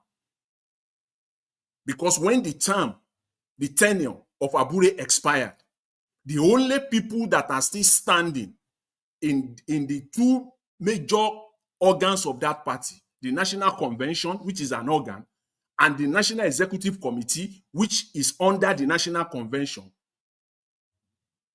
the only statutory members standing, they are the ones that convey that caretaker committee, that meeting that they had, where they now elected they came up with the Nenadi Usman caretaker committee. They are the ones still standing. The governor still standing, still elected under Labour Party. The deputy governor, the Nigerian Labour Congress president and the secretary, TUC president and the secretary, and the ex-officio member, Mr. Peter Obi, because the Nigerian journalists are so lazy, and they are so lazy. Labour Party made Mr. Peter Obi an ex-officio member. So it's also still standing. Those are the people that are still standing. All others, chairman and all his team, and the rest of them, their time have expired. They will not bring this out. I don't understand. You say we have this thing should have been cleared completely. So did you people notice that someone that I've been expecting to see for the last 1 week on national TV that I've not seen is Arabambi? Arabambi has not shown up. And very, very unusual of him. Very, very. He has not shown up on national TV. I've not seen him anywhere. I'm still waiting how he's going to defend this. The Nigerian media should have cleared this up. They should have cleared this up so that all these people can get off the space and let the party move on. The likes of Apapa should not be anywhere at this point in time. It should not be anywhere. It's a total spoiler. Yes, that's what he is. If there's anything worse than that, that's what he is at this point. Mr. Elvis, please let somebody else take over at this point. I really appreciate it. Thank you. Thanks. Thank you, Mr. Jonathan. I appreciate you, sir. Thank you. All right. I would like us to move on now to the next person. I can see Stay Humble is with us today. Thank you for joining us today. I'll come back to you shortly. Let me quickly go to Mr. Alabo. It's good to have you on the show. Good evening to you, sir. Please talk to us. Before you talk to us, Mr. Alabo, let me appreciate Madam Peggy Modi. Thank you very much for the super chat, the only super chat for today. I'm very, very grateful. Thank you so much. Mr. Alabo, are you there? Okay, you're not there. Move on to the next person. Sir Louis, please talk to us, sir. Good evening to you. Good evening, everyone. Honestly, today's broadcast is just I really don't know where to start, but I really don't have much to say. But this man, Lady Rita referred to him as a retired herbalist or a retired native doctor that should be with his great-grandchildren. You know, Nigeria is a gerontocratic state. So unfortunately, that is just the state we find ourselves. This system of gerontocracy where the system gives room to the older a person is, the more wiser and competent the person thinks. He or she, he rather, because over the female, they don't really get an opportunity. The more he thinks is more important or is more fit to handle a position. The white rabbit. Oh, that's funny. Oh my God. Yeah, with the white beard, it does look like a rabbit. Yeah, so that's it. So it's a gerontocratic state. It's so bad. And Nigeria has is a country with one of the youngest population in the world. And these young people, they're going to change things. Trust me. This is why I keep telling these old people, I said, the older people, it's just a time. Let's just wait, because they're all going to die. They're all going. Their days are numbered.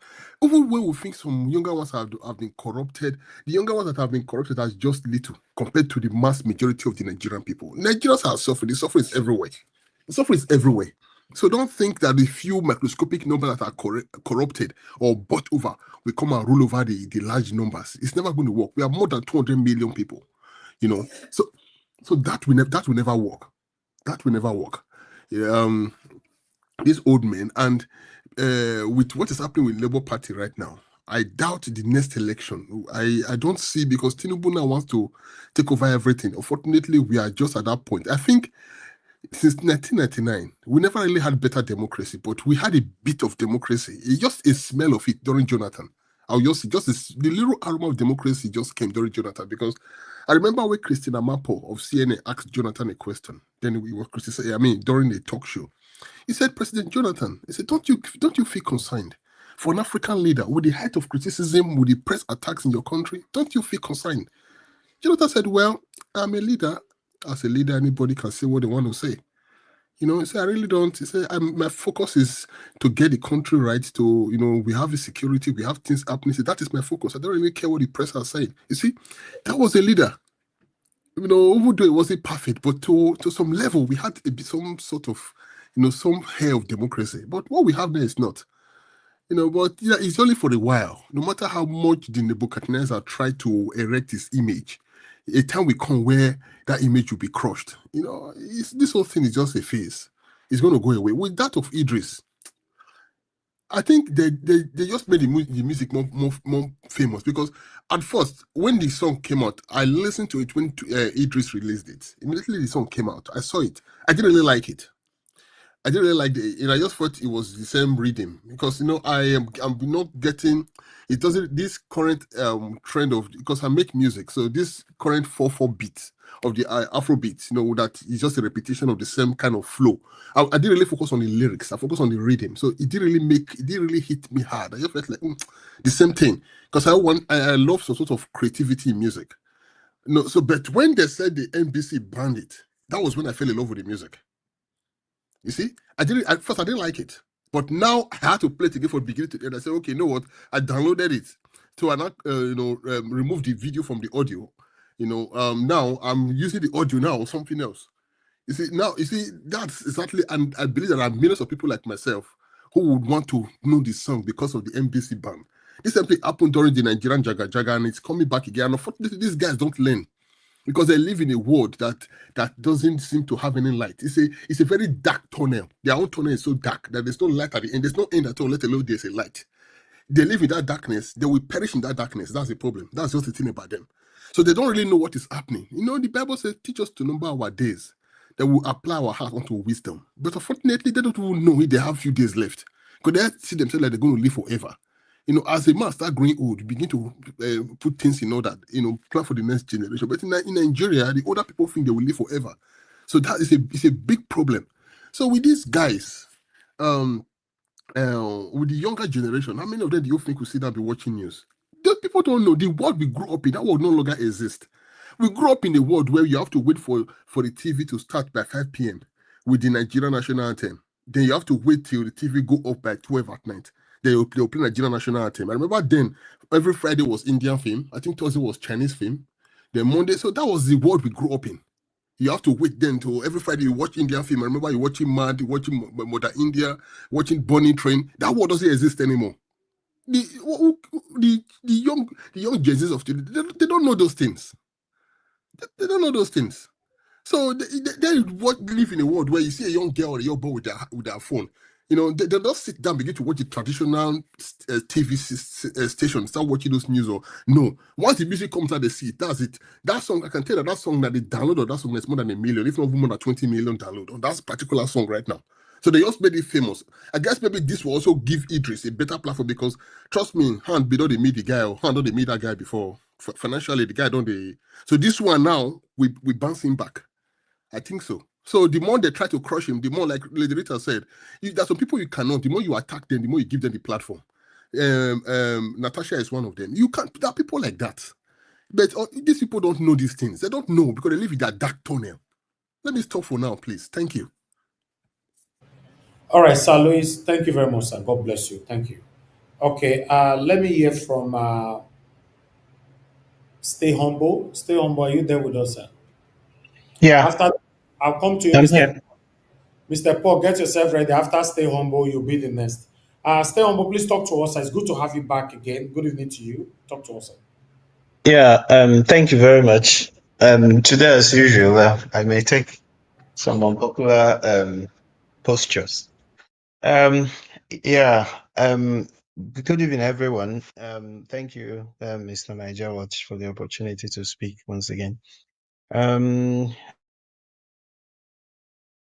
Not really impressed by his posture, by his withdrawn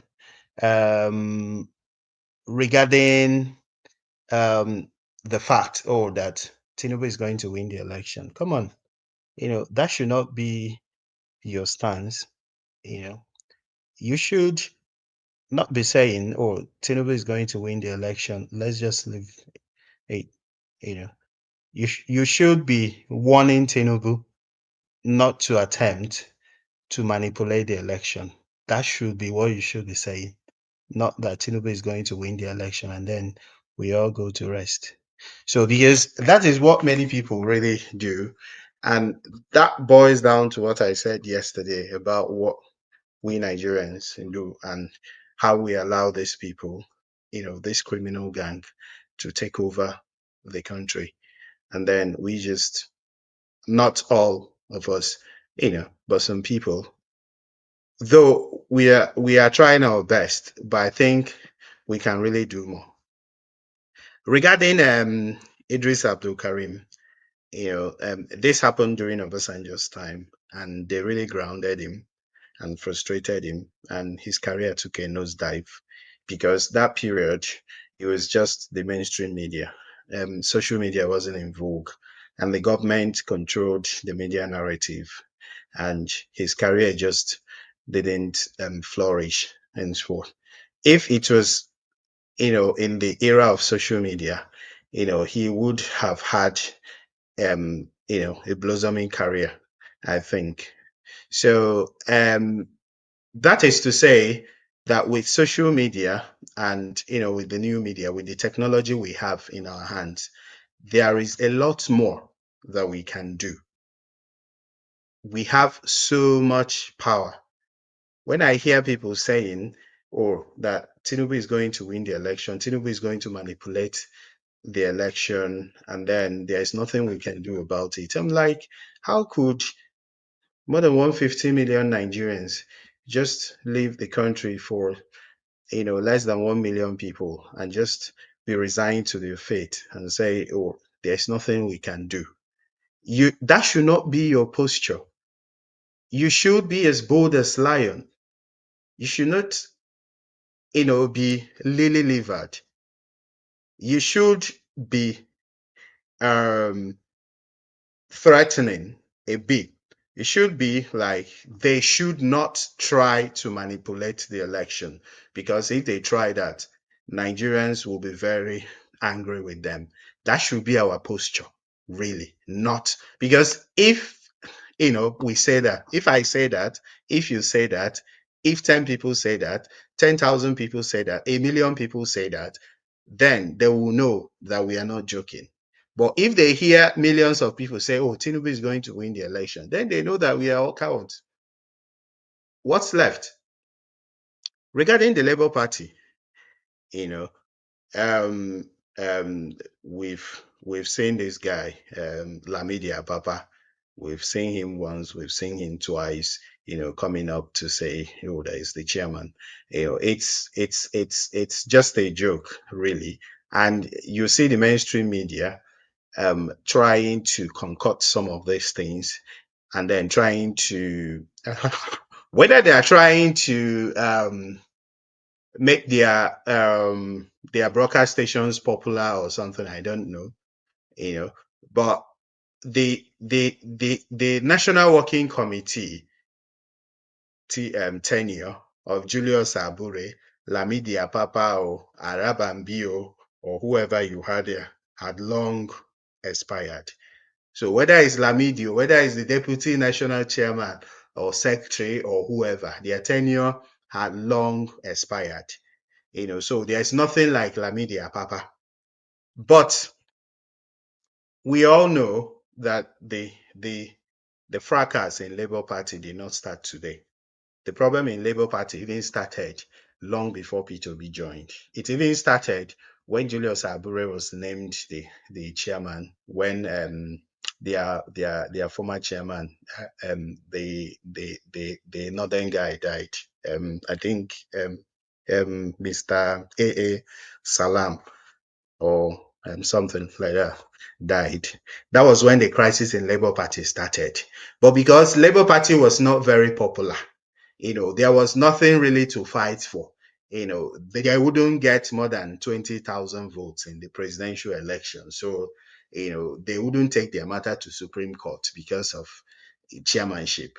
So, yeah, but they had been in crisis, really. But because P2B joined and so many people joined the party and the party became popular, so the crisis in the party became more elaborate and more accentuated. But they had been in crisis, really. But we expected this, and for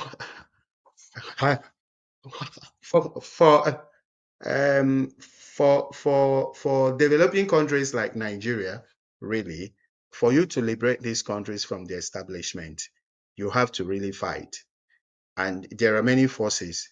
really to fight, right? And for people saying that Peter Obi should leave the Labour Party and go and form coalition with whoever and whoever and whoever. The most important coalition is the coalition of Nigerians. That's the most important coalition. There are many groups in Nigeria. There are many interest groups in Nigeria. There are many Nigerians, who should come together and form a coalition, not the coalition of Atiku or El Rufai or whoever that have gone to meet Buhari today. You understand? If those people come to power, we will still be singing the same song. It will still be the same poverty. There might be a time in Nigeria where even to buy toothpaste will be a problem. Even the cost of toothpaste might even be up to 10,000 naira. Everybody's mouth will be smelling. Yes, that is where they want to keep Nigerians.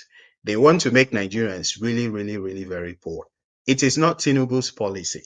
Tinubu is just acting a script, right? And these people are not different from him. El Rufai is not different from Tinubu. Might probably be worse. Atiku Abubakar is not different from Tinubu. These people now that are supporting P2P from the PDP camp or whatever, the moment that P2P now says, no, I am not going to be the running mate to Atiku Abubakar, you will see barrage of attacks on social media, on Facebook, on Twitter, everywhere against P2P. So the most important coalition, yes, P2P can work with people, really, but the most important coalition is the coalition of Nigerians. And Nigerians based in diaspora, I keep on saying it, they have work to do. By this time, we should not be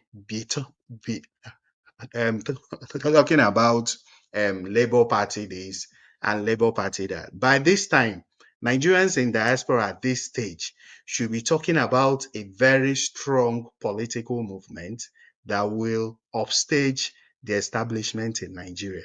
That is the stage that we should be in now. But we've not even started. We've not even reached that stage. And we are talking about Labour Party this, Labour Party. By this time, what we should even be talking about are All people right, like you have 20 seconds. coming F, to 20. form a coalition with Nigerians in diaspora with their strong political movement ready to upstage the establishment in Nigeria. That has not happened. And why has that not happened? That is a question for people to answer tonight. Thank you. Thank you very much. Stay humble. God bless you. Thanks for that submission. All right. Erobamia, are you there with before you, Erobamia, I'd like to go Mr. Paul. Mr. Paul, are you there? Niger Wash. Yes, yes, Niger Nigeria Wash, I was. did I'm here. here.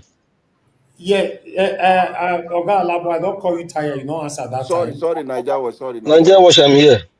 Okay, Mr. Paul, go ahead, sir. Talk to us. Good evening to you, sir. Okay, thank you so much. Good evening, fellow panelists, and good evening, Mommy Diaspora, and our commenters and viewers. Let me limit my talk on Apapa's reappearance. The man is playing a script. I'm sure it's possible that their lawyers have told him that Abure is out, and they're not looking for another way of trying to cause more confusion. And from nowhere, he crept out after being in the cooler for a long time. He has no leg to stand on. What he was telling Ngozi on Arise is nothing. I'm sure at the end of the day, people will realize that what he's saying is just he's just trying to make cause trouble because his tenure, he was in Abure's team or ESCO. So all of them in that ESCO, their tenure has elapsed. So this issue of saying I'm the most senior uh, vice national chairman or whatever doesn't hold water. They're acting as if this is just like a small association where people who are the leaders there who can just come and decide what they want to do. It's not so. INEC, if you listen to Senator Victor Ume yesterday, he said that after the 2023 election, before the 2022 election, they had an agreement as a way of trying to keep the vote stable before they go for this their next national convention, where they went to INEC and they now did an agreement that they even took to court, where the dispute was already, to say that Abule will stay for one more year. Within that, by the time that 1 year expires, they will now hold an all-inclusive national convention, beginning from the ward level, local government level, state, zonal, and then national, which is the way it is done by all political parties. PDP used to do it. So Labour's own cannot be different, starting top to bottom. No. So, but Abure, knowing fully well that the Labour Party as of 2023 is now a bigger platform, and many people are trying to come into the party. People who want to make Nigeria better, or some who feel that this is where they should be, and they now feel that they will lose out. Necessary to do things his own way, and they're telling him that is not the right way to do. So that agreement they took to court to settle that issue. Then he breached it, and Supreme Court has ruled. The Supreme Court ruling is very, very clear.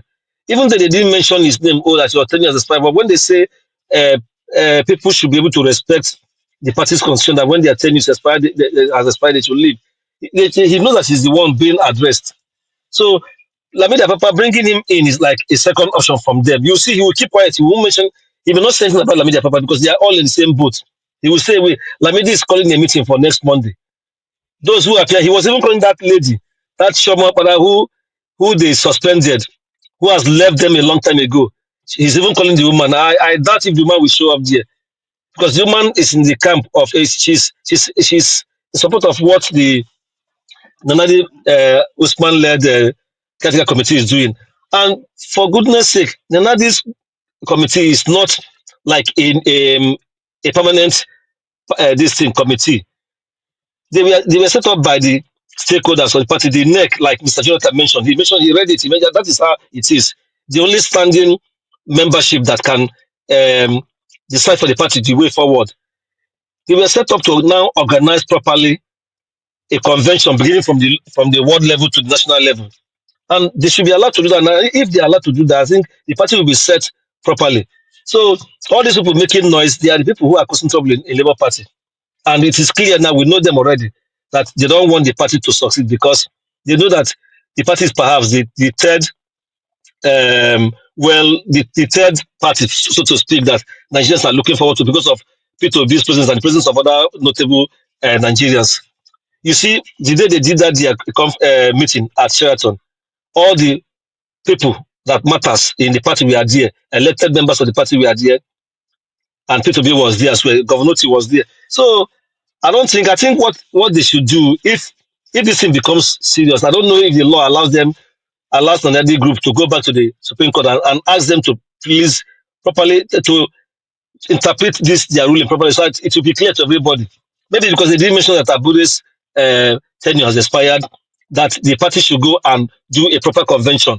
Maybe because they didn't say any of these people are making noise. Apapa is being paid. You can imagine how did Apapa come to arise? On what platform? He's being paid by the APC, of course, to do what he's doing. They're giving him platform. You go to arise to the tomorrow, you go to another network. It's just all a shame. It's not what it should be. We are not ready for. Nigerians are not. Shouldn't buy these things they are doing. On Eedris Abdulkareem, I believe what he did. This is always his way. He has always been for the people and pushing against injustice. They might ban his music in Nigeria, but the music is already everywhere online. People will listen to it. So let's see how it goes. Thank you.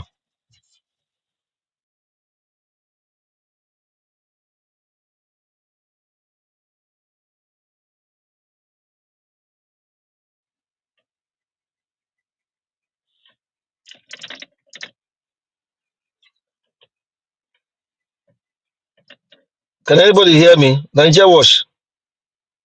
Thank you. Thank you very much. Can you Okay. hear me? Yes, I can hear you. All right. Thank you very much, sir. Thank you, Mr. Paul. I appreciate Okay, it. you took some time to talk again. That was why I thought. Yes. I was talking. I didn't unmute myself. Thank you. All right. Okay. Let me move on to Mr. Alabo. Mr. Alabo, if you're available now, I'd like you to talk to us. After you, it will be Erobami. So, Mr. Alabo, talk to us. A good evening to you. Yeah, Mr. Naija Watch. I Thank did you, say sir. you go just pet me small. Today na my special day. You know, this is na my birthday. Today on your birthday, I don't know. I don't send them Hey. for you. Now they for Naija Watch so WhatsApp now.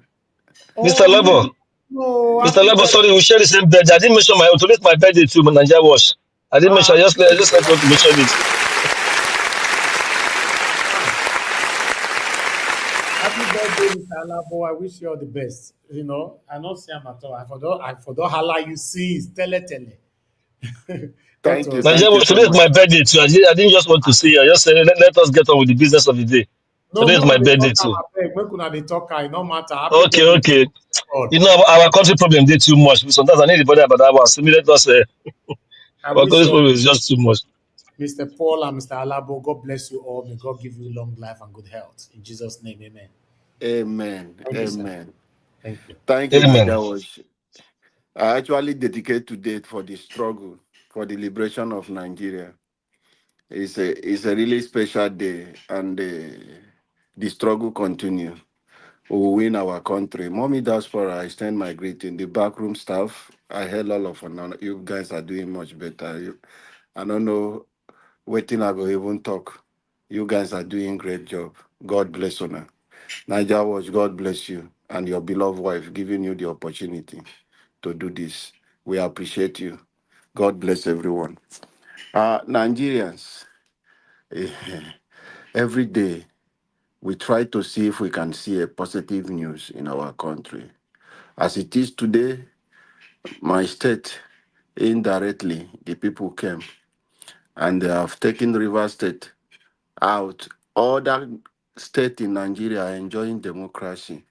It's only in River State that they have denied us democracy because of the unfortunate governor we have and because of the evil and the sin, the way they came into power. Because of their sins, now it's affecting the whole state. It's sad. But I appeal to Nigerians to raise their voice and support us. We know the person who was the governor and who is still the governor through the constitution. The process which should become the governor. None of us, we don't support it. We know it was fraudulent. But however, the constitution of Nigeria and the Supreme Court has affirmed him as the governor of Rivers State. But today, things that is not recognized by law is what is practicing, playing out in Rivers State. They brought in sole administrator to take over our state, an expert in oil bunkering and an expert in vessel and shipping and cargoing, all this stuff. Is the one sitting down as the sole administrator in Rivers State. What was their interest? Is the resources and who wants to win election for them in 2027. Anything happening in Rivers State today is just two things: resource control in Rivers State and who will win election in 2027. They have seen that Sim Fubara is too weak. He can't do anything. He cannot play the kind of game that Jens Umwike played to make them come in 2023. So they've technically and tactically, illegally take him out by saying suspension, but it's a removal. After 6 months, they will come out and say we are extending because there is no anything changing. We have not completed the House of Assembly. The governor has not made any move. They will extend it to 12 months. After the 12 months, they have already built their structure. Today in Rivers State, an illegal sole administrator has appointed an illegal local government administrators. Today, the past local government chairman of a Ikwere local government, Anosike, which people know him as a wicked boy, has been appointed to manage the waste for waste management in River State.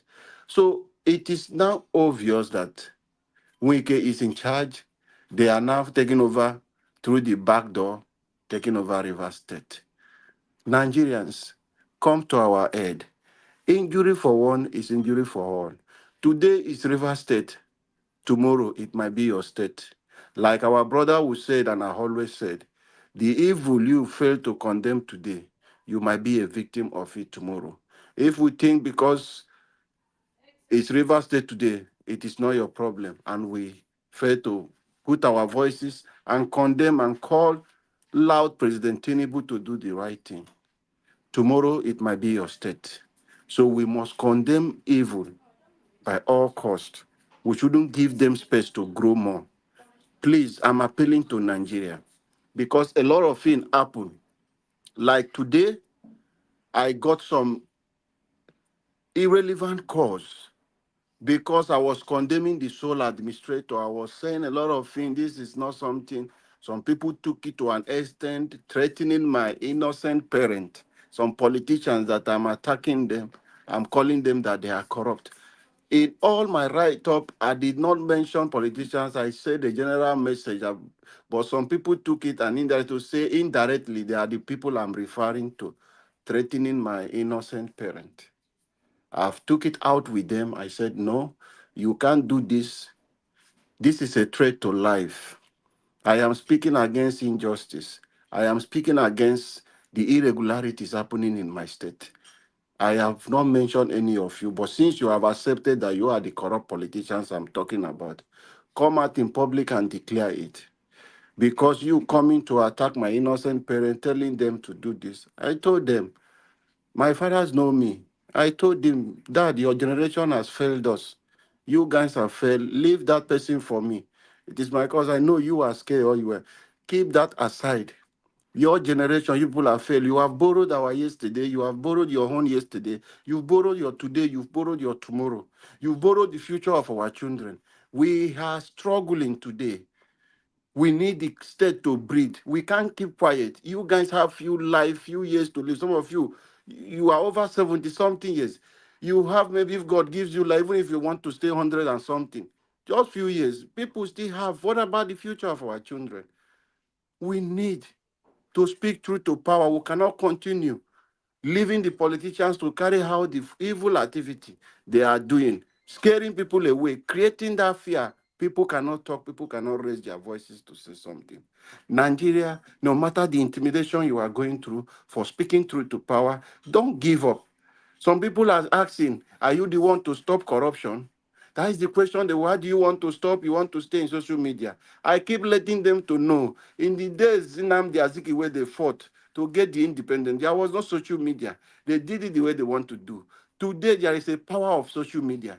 Social media is working for us.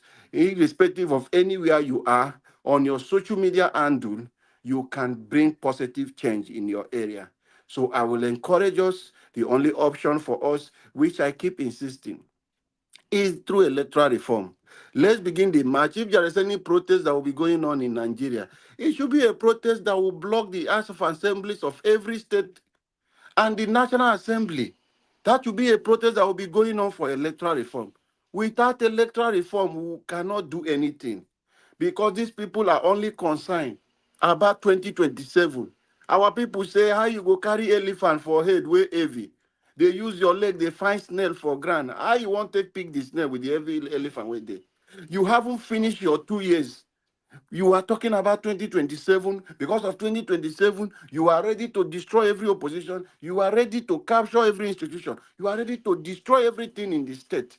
You have not even fixed it today. You have not even solved the problem and give Nigeria at least basic amenities.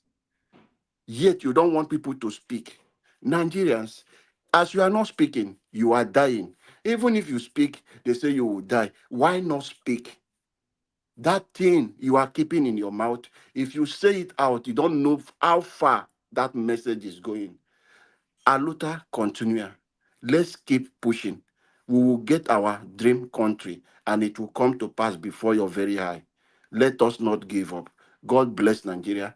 I dedicate my today for the freedom of Nigeria. I dedicate my today for the vulnerable people who could not speak for themselves. God bless our great country and God bless everyone.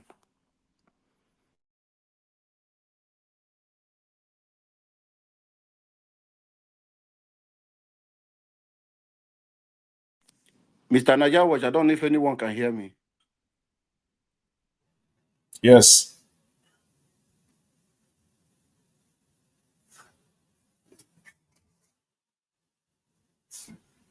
Mr. Jonathan, I think, did we lose a Najawash? Yeah, I don't. Mr. Elvis, are you there?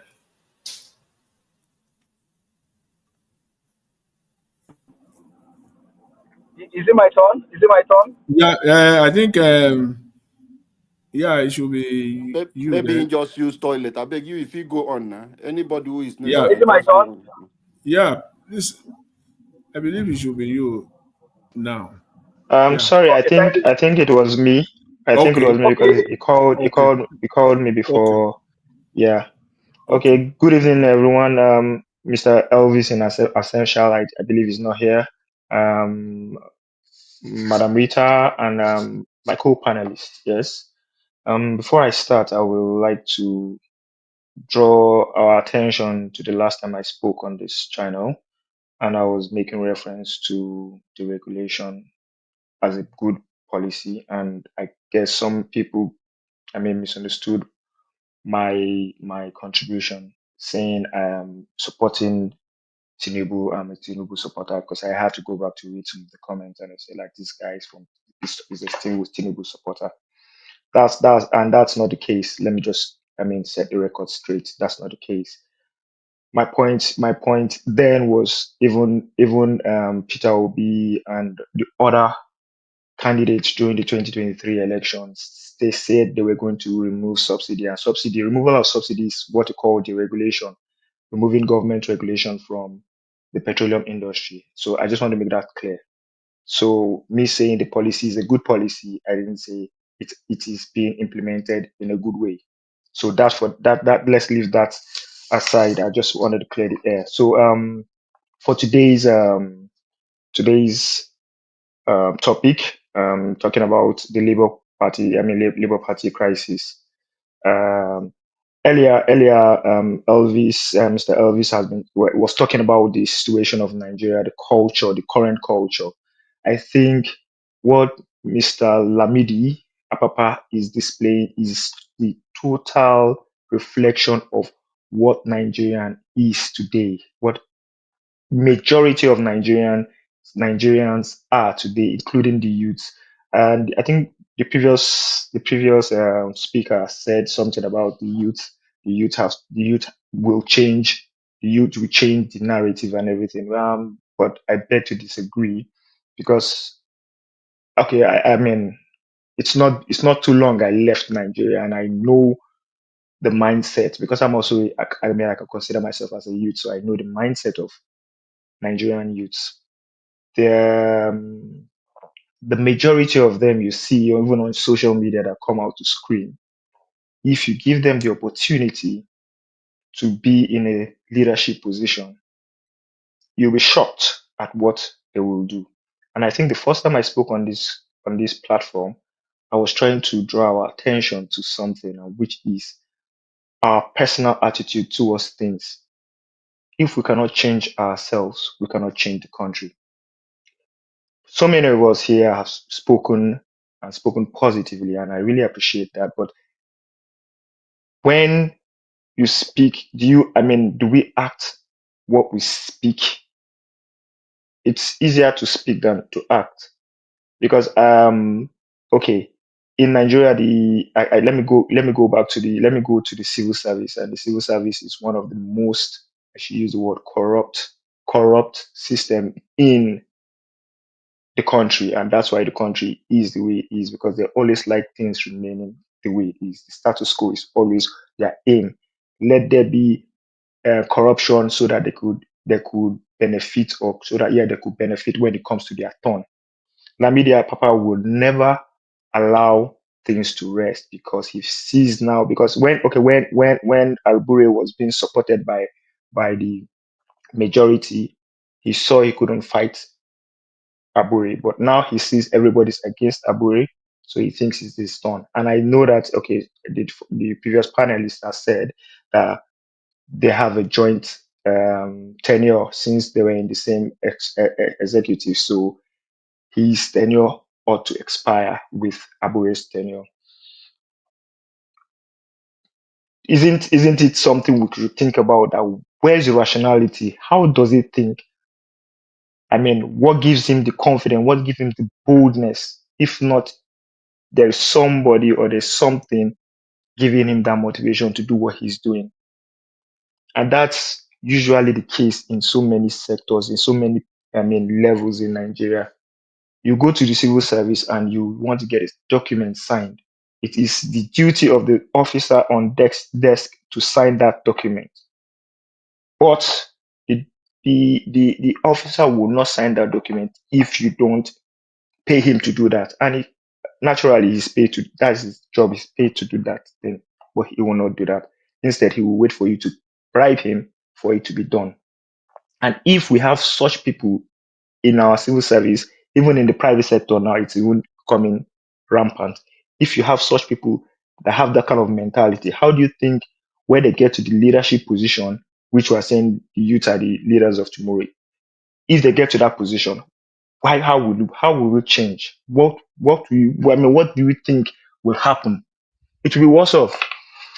We talk about our parents' generation and we say they failed us, they refused to talk because okay, maybe they were in the military era. Now we're in the democratic era, but we're still doing the same thing.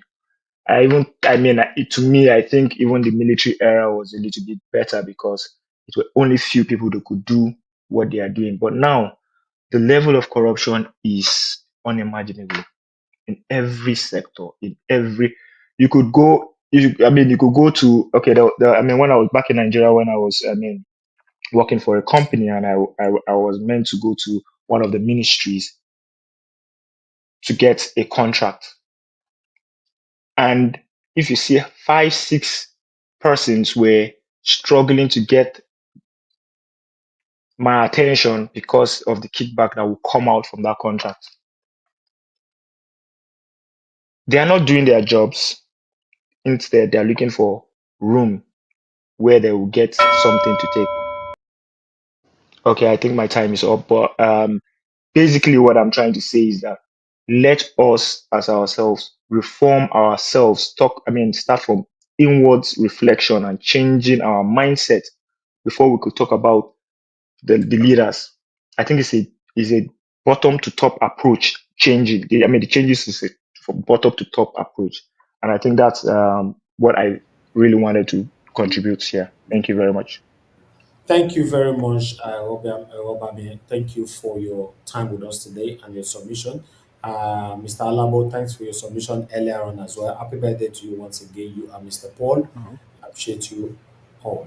Okay, I would like to come to the next person. We still have. Mr. Iris. Yes, sir. Just a few seconds, just if you permit me. I just want to respond to the last panelist. Quickly then, quickly. Yeah, quickly. Yeah, the call, just want to say this and put it out there. The call for Nigerians to come together, that call is in fact an understatement. You cannot overemphasize it enough. But when we speak, because you did mention that we speak, but we do not act on it. I want to say this categorically, that when we speak, if it is the truth, your talk or your speech speak for you. It acts, that talk acts for you. Let me end by saying this: talk is not cheap. When Nigerians are talking, it is not cheap. In fact, talking is the most expensive. And you also ask a rhetorical question: why are the older ones not coming out today? Because they come to it is not cheap. And what is not cheap is more precious. That is what they should be doing, because it is not cheap. It comes at the expense of their lives. It comes at the expense of their liberty. Those are the things they don't want to let go. A case in study is today. Eedris Abdulkareem. He is talking. Okay. And is being attacked. So our talking. Thank you, Mr. Jonathan. Yeah, thank you. It's not cheap. Thank you. Thank you. And I agree with you 100% on that. Talk is not cheap. Dere Farotumi said it last time.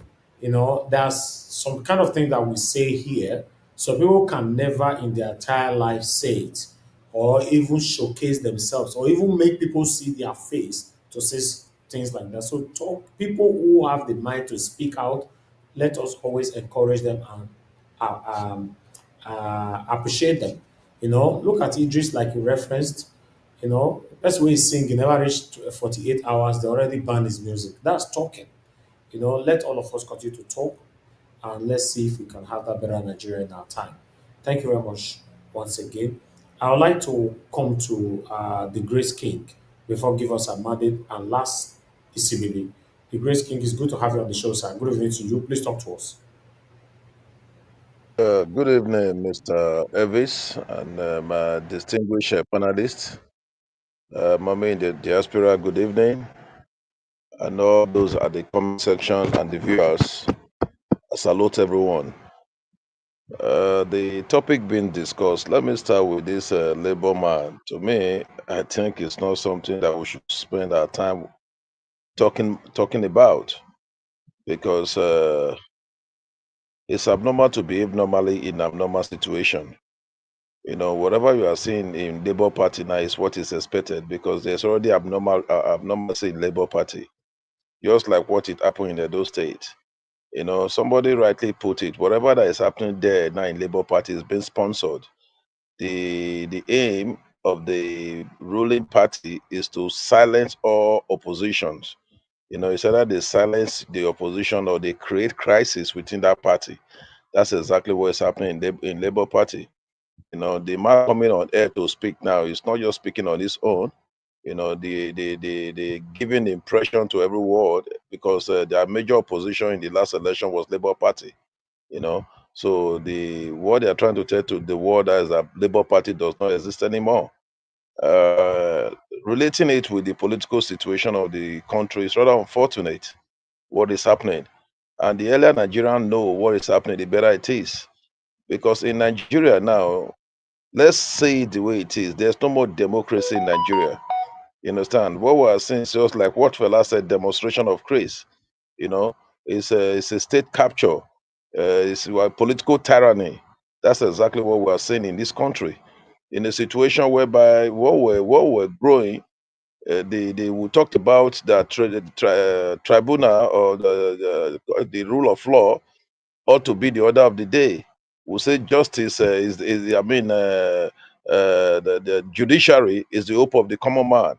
But the way it is today now, judiciary is the hope of APC. Judiciary is the hope of BAT. It's not more the hope of common man. In a situation whereby the Supreme Court, I remember then we were told that whatever Supreme Court says is a law, it becomes law, which can be referred to. But today, Supreme Court will say something today. Tomorrow, they are even negating what they said. A case study is River State. The same Supreme Court that said no, that money should not be released until budget is being represented to the House of Assembly. Now there's no House of Assembly. Money, the budget was not given. Was not represented. Yet, bulk of money was released. There was a 2 days to the inauguration of the announcement of the local government administrator. There was a court order restraining the administrator from swearing those people in, from appointing sole administrator. Yet they went ahead to swear in sole administrator. We're talking about democracy in a state whereby a sole administrator or political structure in River State has been destabilized.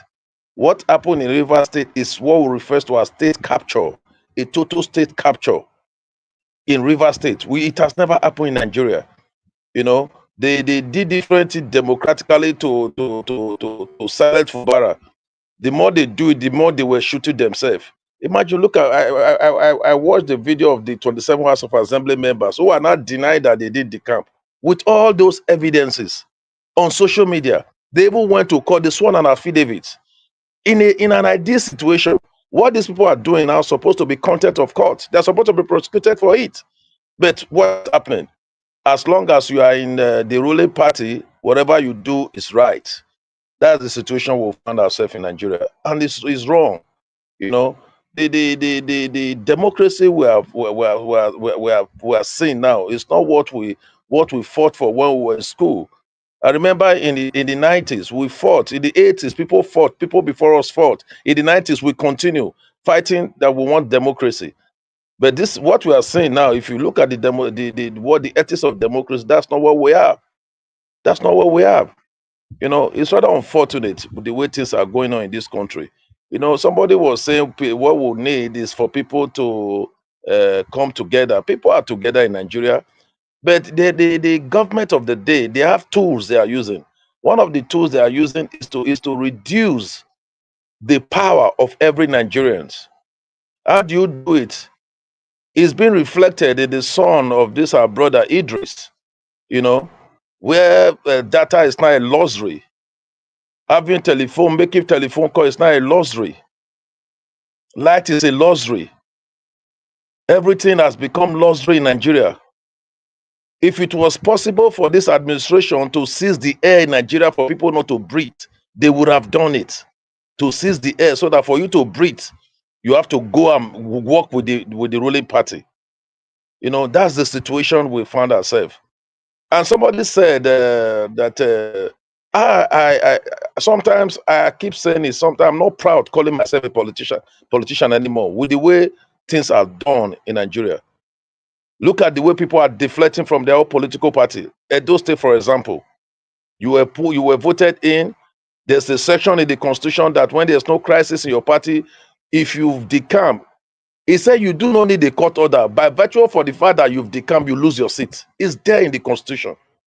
But is it being implemented? As long as it's the ruling party, it's not being implemented. So if we're living in a country whereby our constitution does not matter anymore, because constitution is supposed to be binding on anybody, including the president of the Federal Republic. But we're in a situation whereby the constitution has been thrown, is being set aside. It looks as if we're not practicing martial law. That's the way it looks like in Nigeria. Different system is being used to capture different states. In Edo State, we all saw what happened. We saw what happened at the tribunal, whereby 16 motion, out of 16 motion, PDP won level motion. Even the 5 that was won, it was by the APC was manipulated. You understand? They didn't see any other way to rule to give their judgment. Imagine a judge saying that PDP came to dump the same language that was being used by their party chairman, that PDP came to dump evidence. In the rule of law, in court, when you present your exhibit, the moment it is accepted, the onus lies on the tribunal to view it, to look at it. I'm not to be reading everything that's inside. I've presented it. It is certified. You said they came to dump. The next thing you are saying, they didn't provide enough evidence. They didn't provide enough evidence. And by that alone negates what is written in I think section 137 of the Nigeria Constitution. If you just look at the way things are, you begin to wonder. Even the most surprising thing, before the result came out, before that tribunal result, it was flying in all social media. They only just came to just remove one or two things from it. So what we are seeing now, I begin to ask myself, 2027, what is 2027? According to the electoral law, you are not even supposed to be campaigning, but you are seeing all APC governors campaigning. Edo State, for example, they started campaigning for 2027. So if you look at the way APC started, if I talk to some person that the only person, the way I look at it now, that can remove Tinubu away from government in Nigeria, the way it is now, is God Almighty. I know some people may not want to hear this one. That are about the people. The voice of the people, is it being heard? If you do election free and fair today, do election free and fair 20 times, Nigeria will vote out the present administration. Just go and conduct election tomorrow, where everybody know what the outcome is going to be. As of today, NNPC has been captured. As of today, a new INEC chairman has been announced. All these things, as of today, judiciary is in their pocket. So what election are you talking about? As far as some of us is, as far as we are concerned, 2027 is already conducted. So they shouldn't use that to cause tension in the country. That is why they are dismantling all political party. They are aware of the financial modes of River State. They know River people, they are resolute. That's why they did everything to capture Rivers. The next, because the two powerful states in South is River and Edo State. So whatever they are doing, they know what they are doing. In Lagos State, they are already preparing this storm to take over Lagos State. Somebody said it will not happen. I said, how? Why won't it happen? Who is the owner of INEC? They will only announce the next thing they will tell you go to court. We're already aware of the outcome of the court. So the only thing that can change what they are already planning now is God Almighty, like what happened in the time of Abacha. God has a way of changing things. Either the man can just say tomorrow, I'm no more going. But when he talks about if he say he's going and he's still alive to go for that election, I'm telling you, pop and plain, Nigerians, no matter how we gather, with the structures on ground, because as the day go by, they are reducing the purchasing power of every Nigerian. They are reducing the joy in the faces of Nigerians in the streets. Nigerians are no more happy. The purchasing power is reducing on a daily basis. They are making you to be to just the way it is now, because they said an hungry man can accept anything. As we talk today, I told somebody today, I said the president of the Federal Republic is a principality.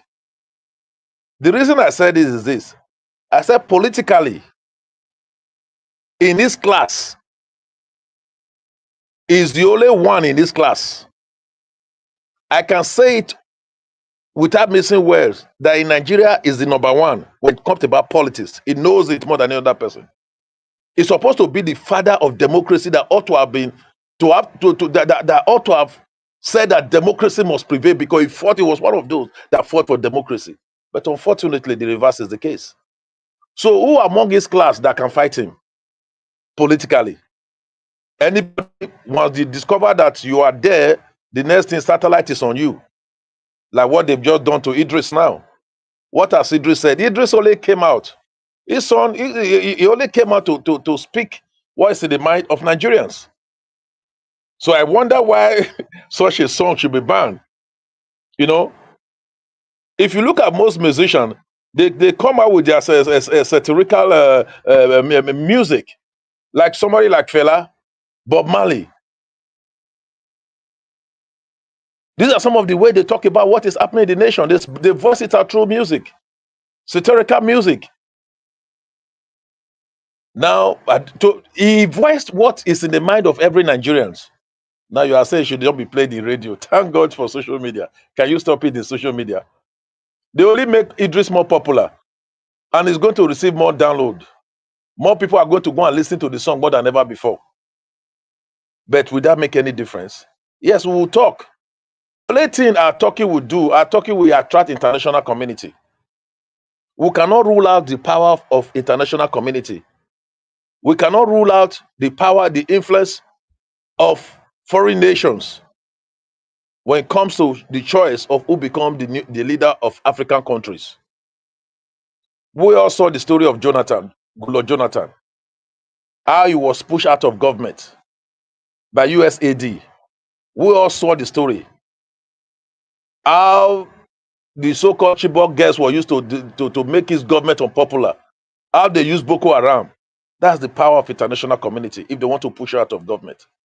So the more Nigeria cries, I know international community, United States, the Great Britain, some other superpowers, I just hope they come to the rescues of Nigerians. Because the way Nigeria is going now, the way Nigerians is going, we're just like, it's like when Idi Amin was the president of Uganda.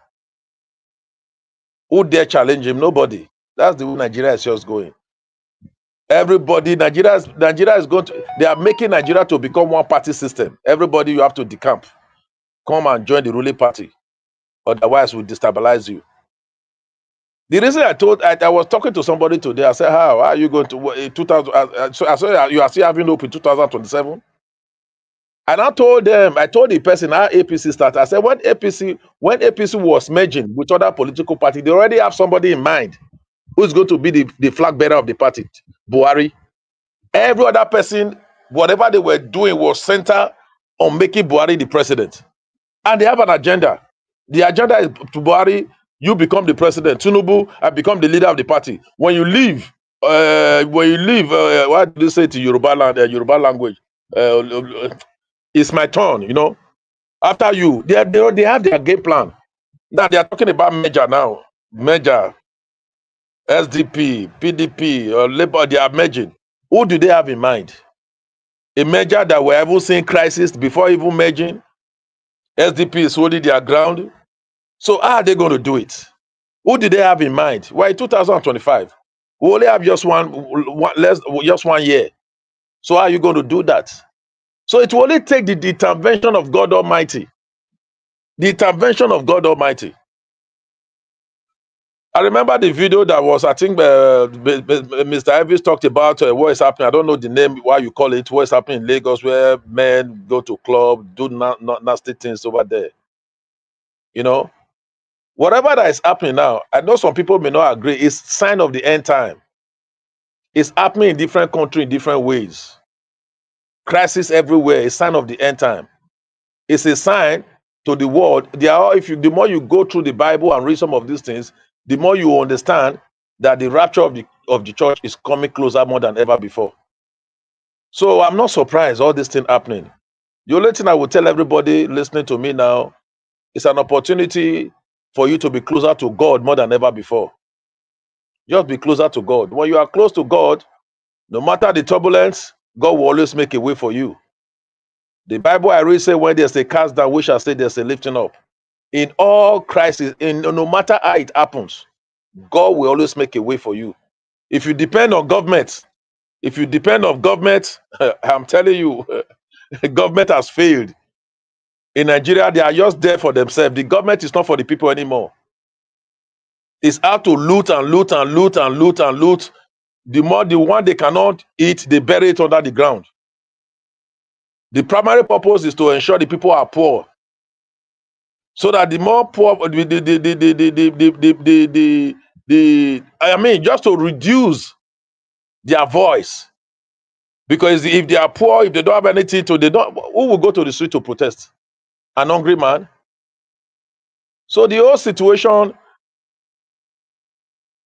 if I say the way that we should pray, because the only thing now, if I have to talk, maybe as a politician, is that let's just pray that they should at least remember that the Nigerians that they are ruling over are suffering. That the looting they are looting is not necessary. That they should have it in the back of their mind to rule Nigeria well. Because the way the country is now, I don't know, it's somehow. I'm in the political class. Sometimes when I begin to look at the way it is, I just begin to wonder. Sometimes I feel like crying. I begin to ask myself, how did we get here? How did we get here? Sometimes you begin to relate this system of government, even when military were ruling, you begin to wonder which one was better. Somebody said the only time we had democracy was 1999. Yes, the only time, if I can even say, was when Yaradua was the president of the country. Ever since, what we have is like Nigeria is just going backward. Before you see, maybe you see changes. The changes you see maybe every year or every 2 years. The one we are seeing in Nigeria daily changes. You wake up today, you go to the market, you are going the next day. The price what you used to buy something today, tomorrow is different. Please just permit me to say, in my house, I use broadband. I have internet, 24-hour internet. For a few days, the internet was off. That's what I was. When people are saying data, please permit, because this thing, I'm talking out of pain. What Nigerians are passing through. When people are talking about data, I don't really understand. They say data. If you say so, no, data, to buy data. For about for 1 week, my internet was off in my house. I started buying, so I will just buy, sometimes I load 10,000, 2-3 days is off. I was forced to call my network provider. What is happening? I just bought data. What happened to my data? That's why I started hearing this is what people have been experiencing. For people in the neighborhood anymore, before you hear noise, yes, we know definitely in Nigeria there's no light. Before now, you still hear noise of generator. But now, no more generator because people cannot afford. People cannot afford fuel. Everywhere is dark. It's only those that have solar that are not okay. They have solar. They can at least they enjoy the benefit of solar. How long are we going to continue to look like this? Live in this manner? Thank you. Okay, Thank it's you. okay. Thank you, sir. The Grace King. I appreciate you. Unfortunately, even the solar don't even have power to do anything. I'm using generator right now. My solar don't tell me already. Don't give me one. It's around 6. Say, I beg, I don't tire. Can not get light. So now Jane, now what they use for here. This is Nigeria for you. Yes, we have to take it the way it is. Very unfortunate. And I No, support you on Mr. that. Evans, I have question. I have question for this comment that we should all fold our arms and forget 2020. If I thought there will be an election, A lot of questions. A so lot of questions. what should we do then? Should we just sit down, do nothing? If you are saying we, Nigerian people are not part of your we. Just have that in mind. So maybe So now the we thing will is be that inside. so the consensus now is that Nigerians should just sit down, do nothing. 2027 they will have their crooked election. Not be only 2027, no. Even after the 2027, okay, let me shock you guys. The way we are going, Tinubu is going to rule Nigeria for the next 50 years, even after he have left this world. Some of them are going to say, no, it's not possible, it's not possible. Don't worry. You need to first tell me how long this man does the rule Lagos now. How many years?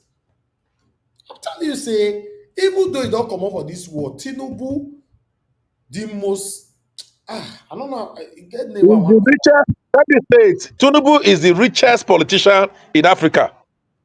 He's the richest politician in Africa. He's the most connected politician in Nigeria and Africa. How are you going to fight him? and Politically, he has some people all think, the powerful men. They are under some, in Nigeria. some Maybe people people think, do not even know what. Don't say this. Don't say this. You are selling something. You are selling Bolaba to Nigeria. Please don't be saying this. This don't is how say you what? guys make that My all brother, that you're saying. yes, Forget I used about to it. say it's unfortunate. It's not unfortunate. This is on If ground. Nigeria is unite, you guys can We take him can't out. hear Forget about it. anybody. Let him speak, please.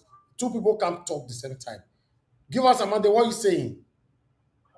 No, the way he's talking like as if the guy cannot be removed. If Nigerians truly Who unite, want man, you they can tell us remove now. him. You should say that. You tell us who is going to remove him. If We want to Nigerians know. truly need to remove him, they can remove him. Who? If Nigerians truly unite, they can remove him. Which of the There is no man. Nigerians? There is Which no of the man that is not removable. That's what If I'm saying. Nigerians Which come of the together, they can Nigerians remove him. now? Which of the Nigerians are you talking about? Which one? The one on Niger Watch here, or the one in America or UK, or which one are you talking about? Nigeria, where show will call for protest. People that were there were counting. In the whole island, nobody talking about protest. Talking about say anybody engage the streets. Which of the Nigerians want to remove them now? You see, don't let us deceive ourselves. The way we are going, this docility that we are practicing, embracing now, Tinubu is not only going to be there for 2027. No. Tinubu will rule for 50 years. Even after he have left this world, he will still be ruling. The way this man want to place people in positions. You know, believe in Can I please come in? That is the same thing I've been saying. When I said even those on social media talking, I didn't mean our group here. People go Okay. out and talk, but at the tail end, there will still be bots. That's my point. That has been my Okay. No, point. I get you now. We always sell our conscience. We sell No, our conscience. That I was mean, my point. it's the truth. A lot of people said their conscience. Listen, guys, let me tell you. You know that I don't like the fact that Tinubu is even ruling me now. Not at all. But unfortunately, the bitter truth is that Tinubu, I have not seen anything that want to remove him in 2027. Now, Labour Party want to remove Tinubu for 2027. Are we deceiving ourselves? I've not seen it. Now Labour Party now say me remove him. Labour Party where Apapa now is now the don't come out again and say see. It's not possible now. So listen, none of the parties right now in Nigeria that have proven or show to us that we can remove Tinubu in 2027, which of the party now SDP, where Rufai go, 10% of Nigerians will not even vote for SDP. So what you are talking about, I'm trying to figure out, how this could be done, solution-wise, what could be done. So I believe that the only reason why you are saying that and why some people are saying that is the fact that the election will be rigged. That's it. That's the only way. It's like you are getting the picture.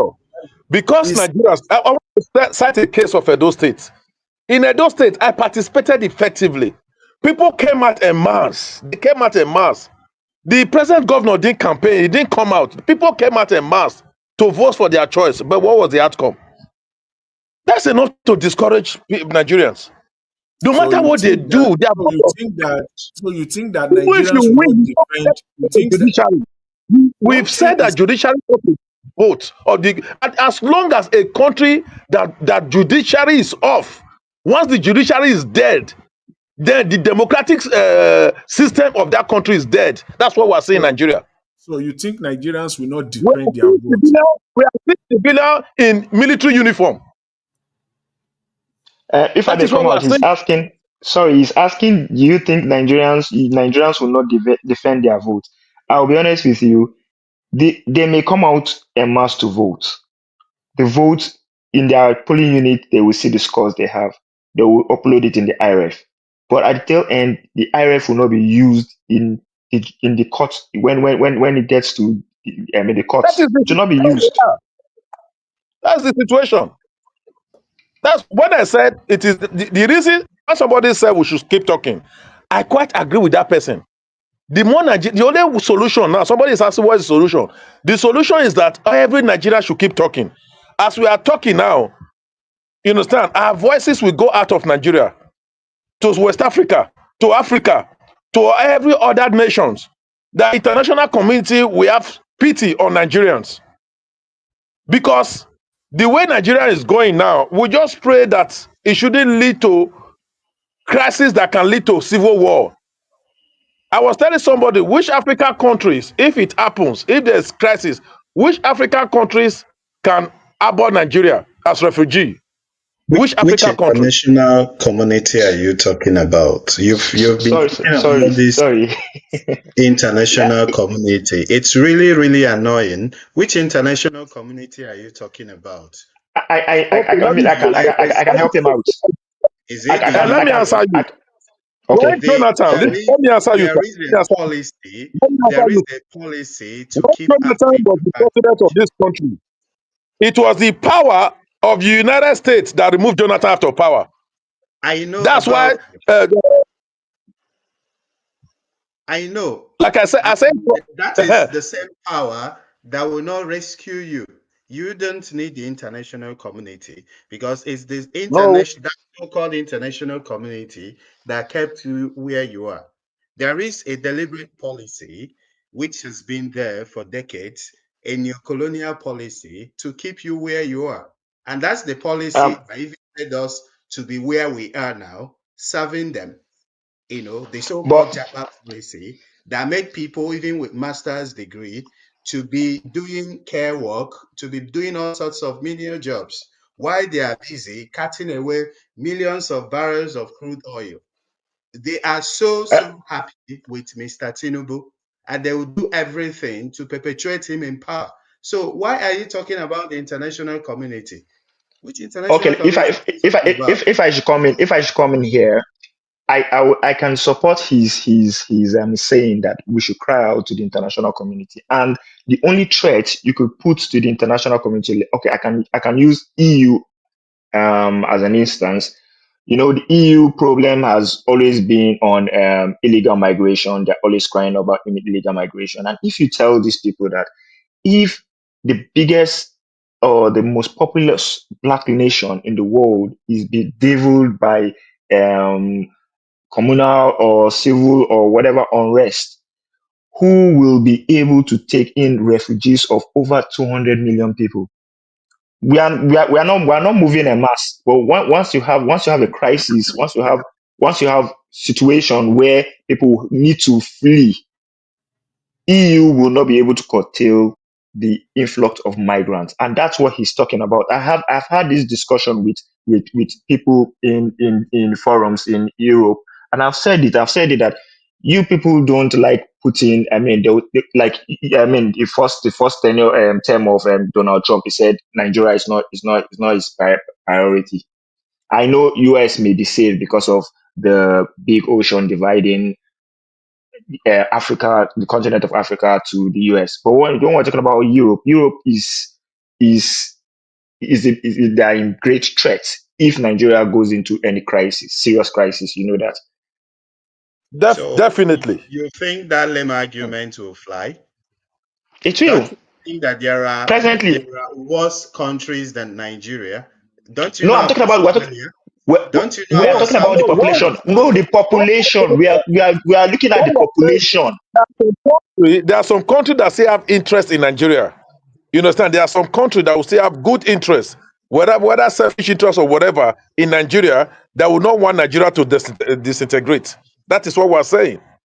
If Nigeria disintegrate, it will affect the whole of Africa. It will affect the whole of Exactly. Africa. Long run, it will affect Europe. Yes, it will affect It Europe will. because I'm talking about migration. Europe has always been crying about migration ever since the Greece financial crisis. Why do you think policies are being changed in Europe every year to curb migration? It's because of the influx of people from Africa my and from brother? war-torn My region. brother, Yeah. Presently, where's your president? You think your the president just went United to France to go and Kingdom, play? the United You think he States went will continue to in exploit you. depth? There are. They won't hear Yes, your fine cry. and good. I'm very sorry. Fine and good. Fine and good. US, UK, they will, but we are talking about the European Union. That's why I'm Okay, all specific right. about EU. Let's hear from Europe. others. Let's hear from others. We still have people that have not said anything at all here. ECBD is here. White Panther is with us. Give us a mandate. Are you available to speak now? Let somebody else go. I'll come after them. Okay. Oga ECBD, are you there to speak? Okay. White Panther, are you there to speak?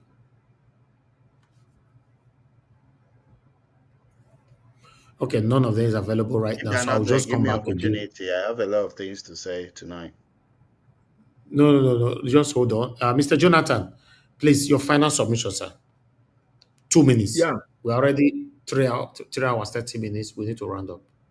Okay, Mr. Harris. Yeah, I was just, listening to the conversation, and the throwing the throwing in of the towel that there is nothing Nigerians can do. I don't want to agree with that position entirely. You know, come 2027, even before then, between now and 2027, Nigerians, what we need to do as Nigerians is to continue talking. Yes, that portion of it, I agree. I agree with it. And that is what is needed most at this point in time. We must come together. Nigerians must come together. That's one. Two, without electoral reform, that has been stated, is clear. Without clear electoral reform, yes, 2027 will be a challenge, a very big challenge. But even at that, let's just agree that, okay, these crooked rulers will not go for electoral reform, that the status quo will remain as at by 2027. I still want to believe that to a very large extent, Nigerians will defend their votes come 2027. I want to believe that, though I will manage my expectation, and I know there are many Nigerians, who are holding the same position, but I will still manage my expectation that come 2027, if the status quo remains electorally, that Nigerians, if they come out to vote, if I'm using the word if over and over again, because why? We must not discount the part where there might not even be an election in 2027 at all. So that portion is still there. So if there will be an election come 2027, I want to believe that Nigerians will, a large portion will defend their vote. Because for me, I don't think there is still any argument as of this moment that will convince me that a rational mind, we still have people with rational minds in Nigeria that are not speaking. Because why? In Nigeria now, talk is not cheap. It has never been anywhere. Centuries, talk is not cheap. It has not been. And it's not going to be. Nigeria will not be an exception. Talk is not cheap. People pay with their lives. In Nigeria, it's very, very, very expensive. Very, very expensive. So we can go to history back over and over and over again. But prominent ones, is it the case of Kensarowiwa we want to talk about?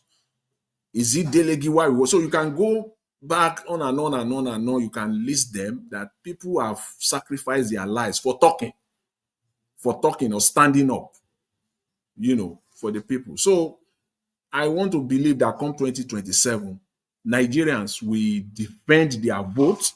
They will come out. Yes, attempt will be made to rig the election massively All right, in thank the you, Mr. absence of Jonathan. electoral reform. But Nigerians will defend their votes. Thank you. Come 2027. But we'll see. Thank you, With our Mr. fingers Jonathan. crossed. We'll continue talking. Thank you very much, Mr. Elvis. I appreciate it. Thanks, everyone. I appreciate you too, sir. Thank you very much. It's a collective effort here. Mr. Alabo, are you there? Anybody who miss your 2 minutes now, you're not going to get it until tomorrow. Stay humble, please. Your 2 minutes, sir, if you're still there. Okay. Naija Thank watch, you. I dey here, sorry. Okay, go ahead now. Your 2 minutes, Mr. Alabo. Sorry, Mr. Humble, I'll come back to you. Go ahead, sir. Oh, Nigeria, the only option is our electoral reform. Like my brother said it earlier, and I keep saying it every day.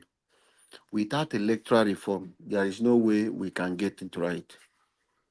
Except the only man we see as the man who can take Nigeria forward a little.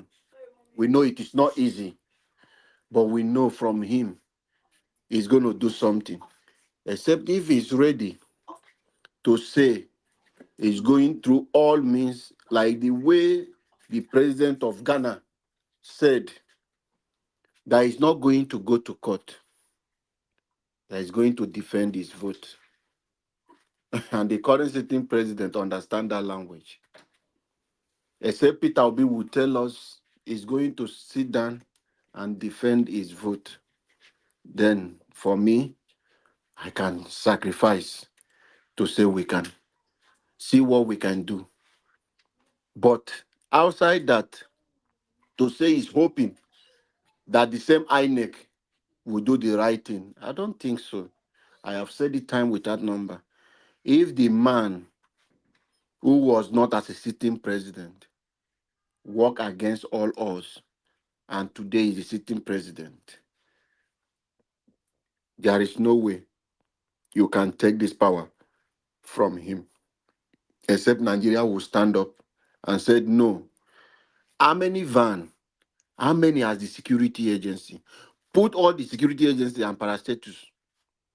Put them together. They are not up to 1.2 million. Nigerians, as estimated, over 200 million. Can this 1 point something million people hold everyone down? Which prison are they going to put all of us? So we must start and demand. Okay, Block House thank of you. Assembly, block every institution to demand for electoral reform. And when that time comes for election, Thank you. we must stand to defend our vote. Thank you. Thank you very much. I wish they will do as you have submitted.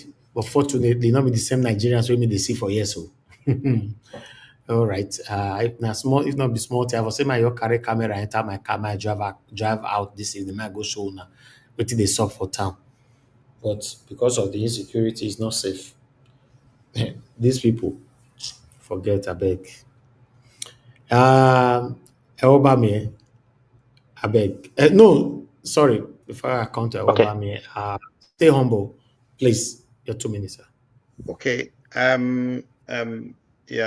Thank you very much. Yeah, the guy that spoke, the politician that spoke the other time, that said there was no hope and all those things. He spoke like a politician anyway. You say the I just not politician. join issues with him just how, did, because how did you know he's a I have politician? I have just 2 minutes. Yeah. So I will not join issues with him. Regarding the next election. Uh, so if Nigerians, because the last election they were deceived, and people were deceived that there will be free and fair election, result will be transmitted, this and that. So people did not really prepare themselves for what would happen after the election. But let Nigerians first of all defend their votes with everything and see what will happen. That's number one. Number two is that the issue of electoral reform, I do not agree with that. Why do I not agree? There are many countries in Africa that have held elections that were near perfect, and they even do not even have electoral systems 25% as sophisticated as our electoral system. So if we continue to call for electoral reforms every time, they will give us reforms, but they will not abide by the reforms. So we should actually defend the votes. We should actually defend those votes. So not by calling for reforms every electoral cycle, you call for reforms. The people that said that it is difficult to overthrow Tinubu, yeah, I agree with them to an extent. Why is it difficult to overthrow Tinubu? It's not because Tinubu is very brilliant. It's not because Tinubu is a behemoth. It's just because of who is backing Tinubu. Why is Tinubu controlling Lagos? Lagos is not just the commercial capital of Nigeria. Lagos is still the property of the Queen of England. So they are still controlling Lagos, and Lagos is still their property, and Tinubu is still their asset. So people should also understand that Tinubu has sacrificed himself to be used. Whatever it takes to make Africa what it is now and even make it worse than it is, he is ready to do that. So who we are fighting is not just a Tinubu. We are fighting the forces behind Tinubu. The forces behind Tinubu are very strong. And that's why I keep on saying that Nigerians at home may not be able to do it on their own. Nigerians in diaspora are better placed. And Nigerians in diaspora have not galvanized themselves to form a formidable force. India used to be the most corrupt country in the world, used to be a wretched country, but Indians in diaspora galvanized themselves and were able to overthrow the establishment. This is what Nigerians have not done. Nigerians in diaspora must need to come together. 97% of Nigerians in the diaspora are not even interested in politics. They are not interested in geopolitics. What they do is every electoral cycle, they just come together. Oh, I say we are supporting this person, we are doing this. That is not to do it. That is not how to overthrow an establishment. If you want to overthrow an establishment, you must need to build a formidable force. It's not about this is how PDP they are doing it. They are forming a presidential campaign council. We do it that way. And someone is mentioning that people are defecting from one. They are not defecting. They are just moving from sitting room to bedroom to this because there is no political party system. This is what diaspora Nigerians need to do to actually build a real political culture. So this is what I'm saying. Not about How multiple. now? How? You want to expatiate on that? How? With the, I want to know, maybe you have an idea how the Nigerians in diaspora, could come together and form, what kind of, are you talking of? No, don't let me say anything, but how? Okay. So the how might not be something we would say tonight, Okay, you right? only have 10 But that seconds has to not talk happened about the at all. how. 10 Sorry? seconds. You have 10 seconds left, sir. 10 seconds. To say the how. 10 seconds left to your minutes, sir. 10 seconds. 10 seconds. My speech has ended, really. So yeah, Okay. well, what is enough for the wise? Yeah, Okay. Thank you very much, yeah. Mr. Humble. God bless you, sir. Thank you. Thank you. Thank you. Awobami, are you there with us? Yeah, yes, I'm here. Thank you. Thank you once again. Two My minutes, the sir. final submission. Yeah, this final submission. Yeah. As the earlier speakers said, defending their votes, and that's very important. Yes, before anything could be put forward, you first defend your votes and let it be on record. Yes, that you voted and the vote is actually tabulated and written in the EC form, whatever. But what I mean, why we are calling for electoral reforms, and if that does don't happen, I will talk about that. Why we're calling for electoral reforms, because one of the key technicalities that were used by INEC during the 2023 is that the RF was a viewing portal and not a collation point. So if it could be written in black and white that the RF should be a collating point, then after defending your vote can actually count. But if that is not done, I heard Mr. Peter, His Excellency Peter Obi was saying something that they've learned from their mistake, and learning from their mistake means Labour Party has to have a structure, and that's from the grassroots, from the polling unit down to the collation center, down to the national level and the rest. And if they have a structure, they place credible people as their agents in each polling unit, then whenever they get to the tribunal, they could get valid what's it called, is it witnesses, because in Edo election we heard it is ESA, it's ESA. You didn't bring people from polling agents to come and testify. So if those structures can be put in place and credible Nigerians are in the polling unit, they could actually say what happened in each polling unit. And during the court process, I think Peter Obi can actually get his mandate if Nigerians actually come out and vote and defend their votes. That's my submission.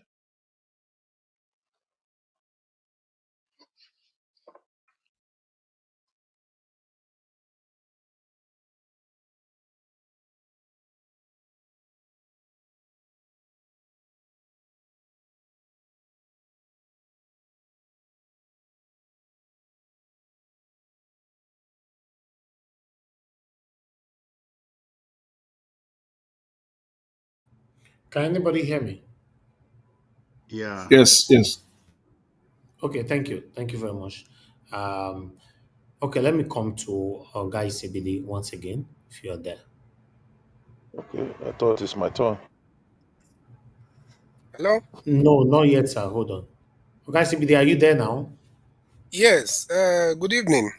We'll be calling you since you have only 5 minutes, both your first and final submission. 5 minutes. Good evening to you, sir. Okay. Thank you. Sorry for that. I just got so many things at the same time. Sorry about that. Greetings to everybody. And uh, it has been a very, impactful and informative session, as always.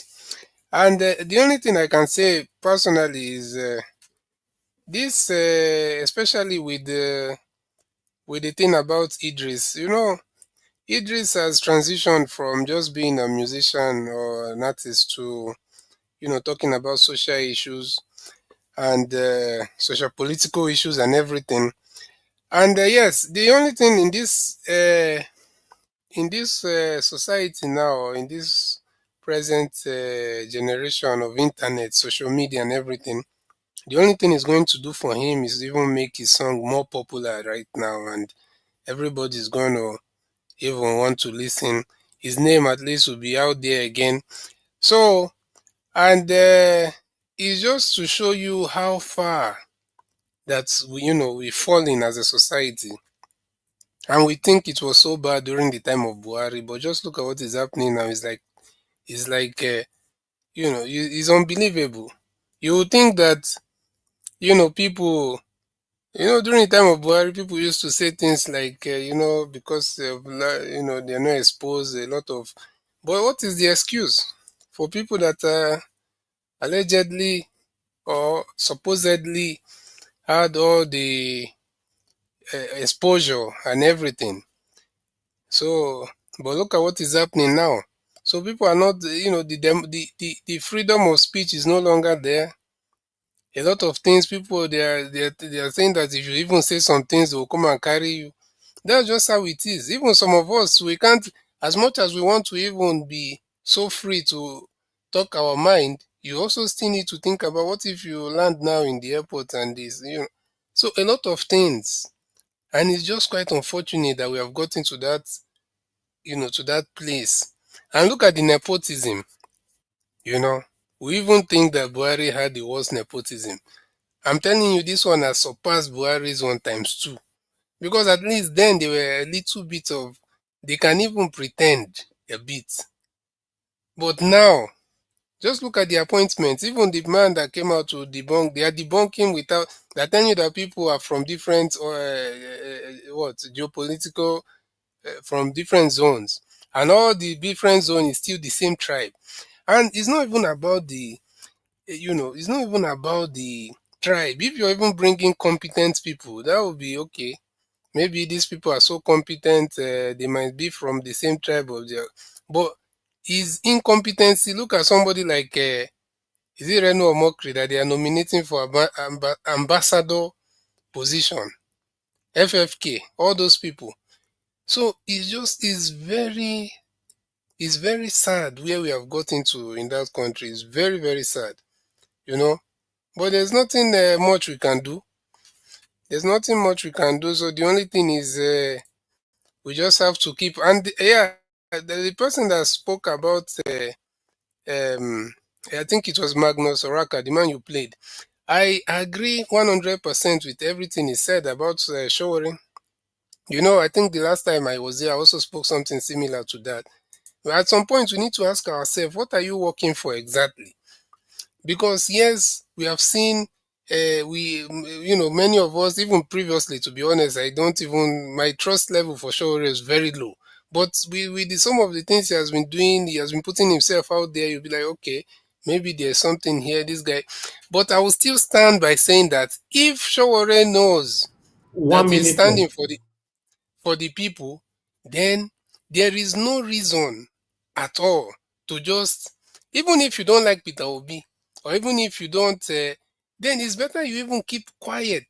Because to be honest with you, whether intentionally or unintentionally, if this man is coming out and when Peter Obi says something, you come and say, no, don't mind that Gbajue, that shows that you are intentionally or unintentionally working for the same system.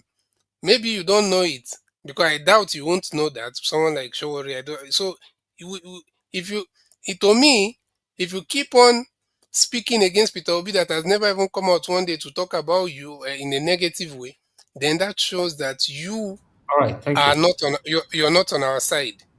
You know. So I stand very much with Magnus Oraka on that. Thank you. Thank you. Thank you very much, guys, CBD, for coming to put a voice to this. I appreciate you. Okay, I would like us to see if White Panther is available to speak now.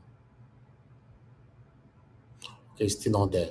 Okay. Oh God, they talk. Cool down. Cool down. When they call you now for the past 78 years, you don't answer me now, My guy. brother, I was waiting for the 78 years to pass first now. you I and beg this was you. 78 years, eh? Good evening to you, sir. Talk to us. Anyway, how you there, sir? 5 minutes. You are good. Okay. You are good, though. All right. I greet every one of you in the panel. Thank you for the wonderful contributions you guys have made so far. I get a bit worried when I hear people consistently and consciously saying something and affirming what is yet to be. What do I mean by that? It's like the script part of script verse of scripture that said in Romans 4:17 So calling those things that be not as though they were. It hasn't happened yet. Just because we are looking at the circumstances, just because we are looking at history, just because we are looking at what has happened before, we just conclude that tomorrow is going to be the same thing. Who has made you? Who has made us God? Nobody. Nobody. So I want to admonish us and also advise us as we come to this platform. We are here to discuss how our country will be better for us as well as our children and our children unborn. So let's add, please, a little faith. Let's add a little faith to ourselves when we are talking. Let's not speak completely hopelessness to ourselves, because the earth, the universe, everything in this whole earth respond to sound, respond to words. Words are powerful. As we are talking, I could see fear and hopelessness. Most of the time people talk, hey, Agbado, Agbado, hey, Agbado, hey, nobody, hey, who Tinubu? Yeah, of course, he has found his way in. But sometimes when God wants to disgrace a powerful man, he will let him in. Then you and I will think with our limited knowledge that nobody can remove him and that nobody can dare, as long as he has the whole Nigeria, he has Lagos in his palm. Now he has grabbed rivers, he has grabbed Edo, he's still adding more. We have all the indication, which is okay. All the permutation, which is okay. We have seen the rumor that he's planning to remove INEC chairman, or whether he has even removed him, or I don't even know. We also hearing a rumor that is going to also change VP. We are also hearing so many rumors here and there. All these are normal indication for anybody to conclude that 2027 is a walkover for him. But then, as people that believe in the Almighty God, God cannot help you without a little faith. He said, if your faith can be as little as a mustard seed, as little, not too big, you will say to this mountain, these criminals, no matter how many decades they be in this criminality, you'll be shocked that God can do magic using that your little faith, our little faith combined together. You believe a little. I'm not saying too big, just a little. So let's not completely give up hope. Tomorrow, you never can tell. Somebody might sleep and not wake up. When we are talking about 2027 is not tomorrow, it's not next week. We still have 2026 before we get to 2027, and 2025. This is just the second quarter we are entering. So, my people, like I said, I just want to admonish us while we are contributing here. Please, let's also add to ourselves a little faith. Thank you, sir. All right, White Panther, thank you, sir. God bless you. I appreciate you. Okay, let me come to the Great King. Sir, your 2 minutes now before I go to the last two that just came in, which is Manuel Ferreira and Olumide. Thank you very much. I keep hearing Jonathan talking about electoral reform. In as much as in an organized society, electoral reform is very, very necessary. But unfortunately, in a country like ours, no matter how you reform it, go and bring the constitution, the best electoral law being practiced in a country like America that have practiced democracy for 200 years, bring it to Nigeria, it will not work. The reason I say it will not work is this. is those implementing the laws. Like Nigeria, we have good policies. The problem we have in this country is the implementations of those policies. That has been the problem. So even if you bring those electoral law, is it not the same set of people that are going to implement these laws? The judicial system, where Supreme Court will say something today, they will tomorrow they are negating what they said, ruling against what they said again. Is it not the same set of people?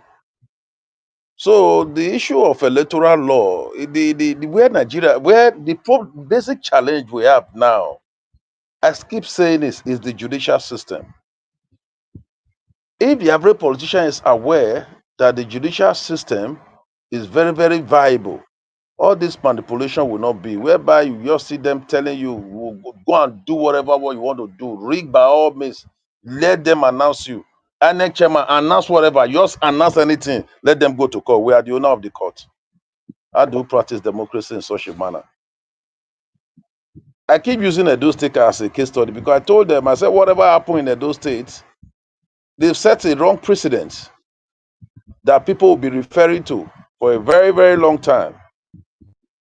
In a situation where the tribunal, as good as that case is, the petitioner as well was able to provide all that is needed.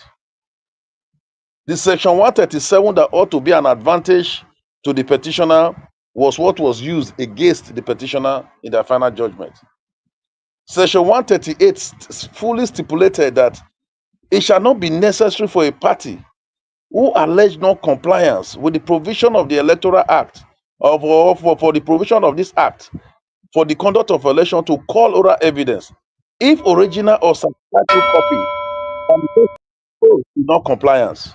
This was done, yet something else was declared. So even if you bring all the electoral reform, you say the way it is, it will still remain the same. We just hope, like somebody said, we just hope the only way. So let me quickly say this in 30 seconds. The way Nigerians can fight when you say defending your vote, in defending vote, you must have somebody who is ready to stand firm and say, like what somebody in Ghana said, say, I'm not going to court, I'm going to defend my vote. When you have somebody like that who can stand firm, irrespective of what, and say, let us fight it, that is when and only when. Now, after election, the person is okay. Before they are declared the result, he's telling you, okay, don't worry, we'll meet ourselves in court. What are the electorate going to do? What are the Nigerians going to do? So I don't even see now. Some of us, we are tired of even going to the election. The whole thing is tiring. It's discouraging. That's what it is. Discouraging. Thank you. Thank you very much, the Grace King. I appreciate you, sir. Thanks for your time with us today. It's good to have you on the show.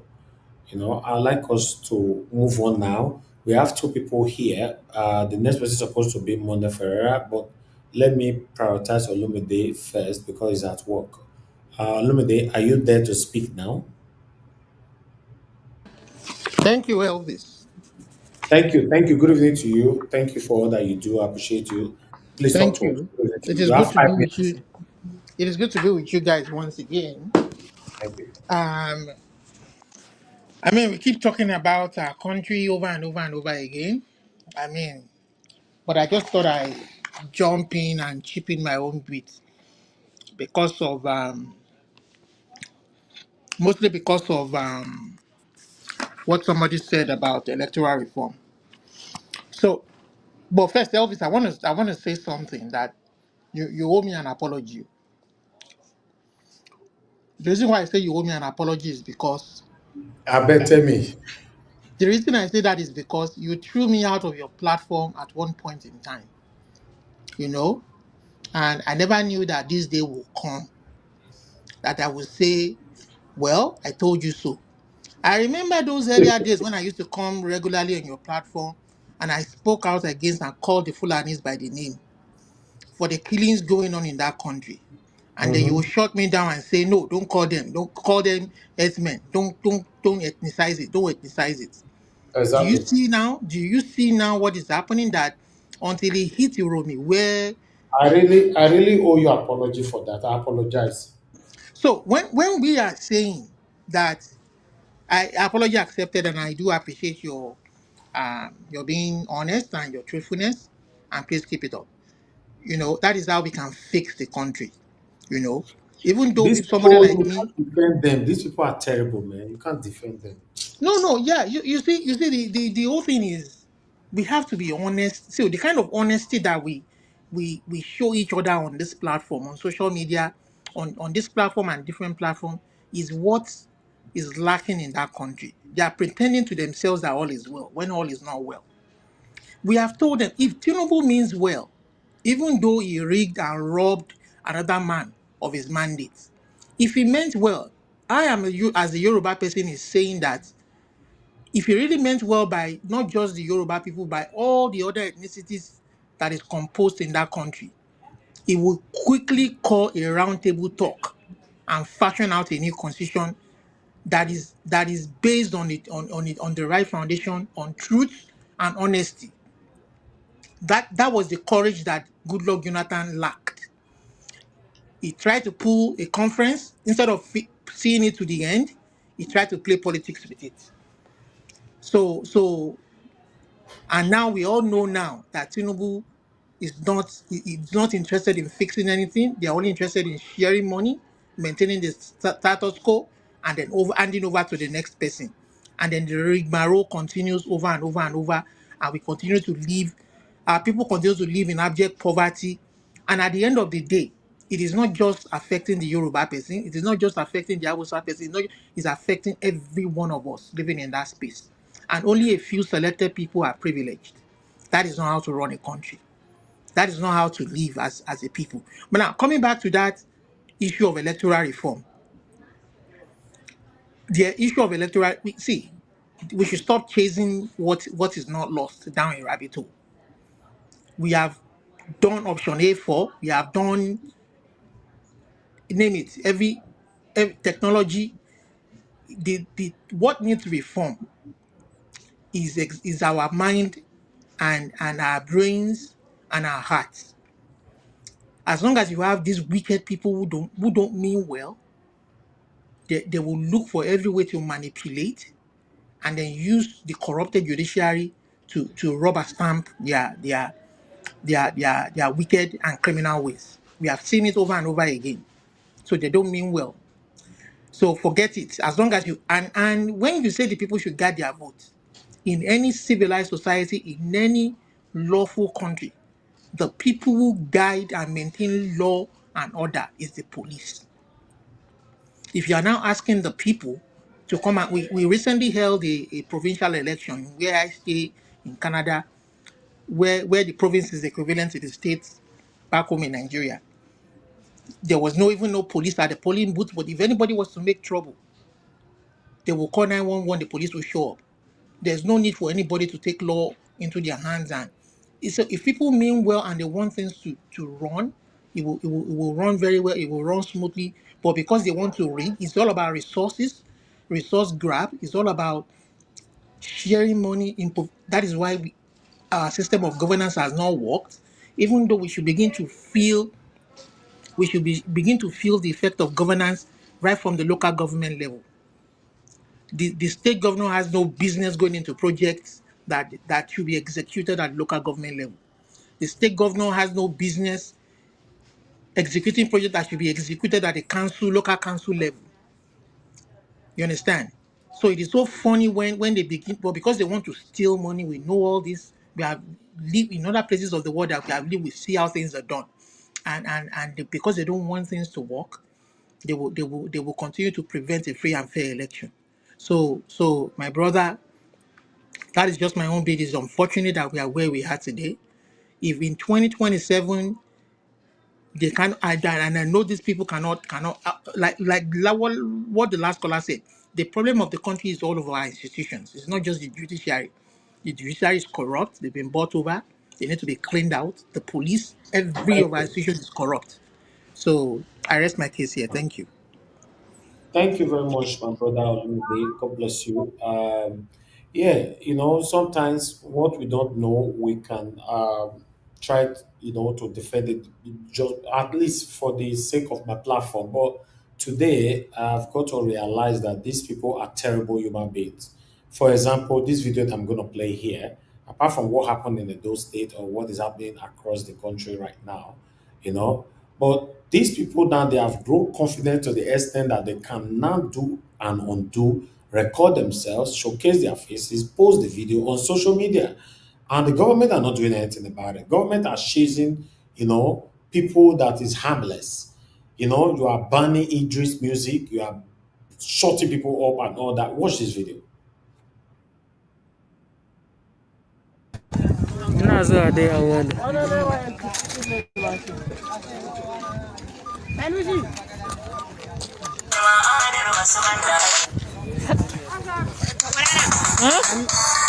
ta ba a gura uba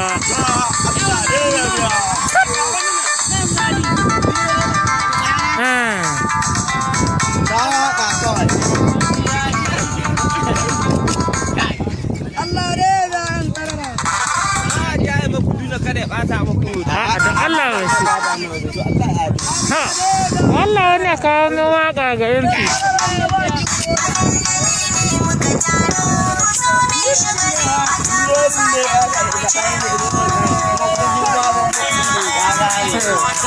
za a ɗan yayyata masu koya da kuka gani ogansu a tura mu da mun ga a tura mu ga bura a tura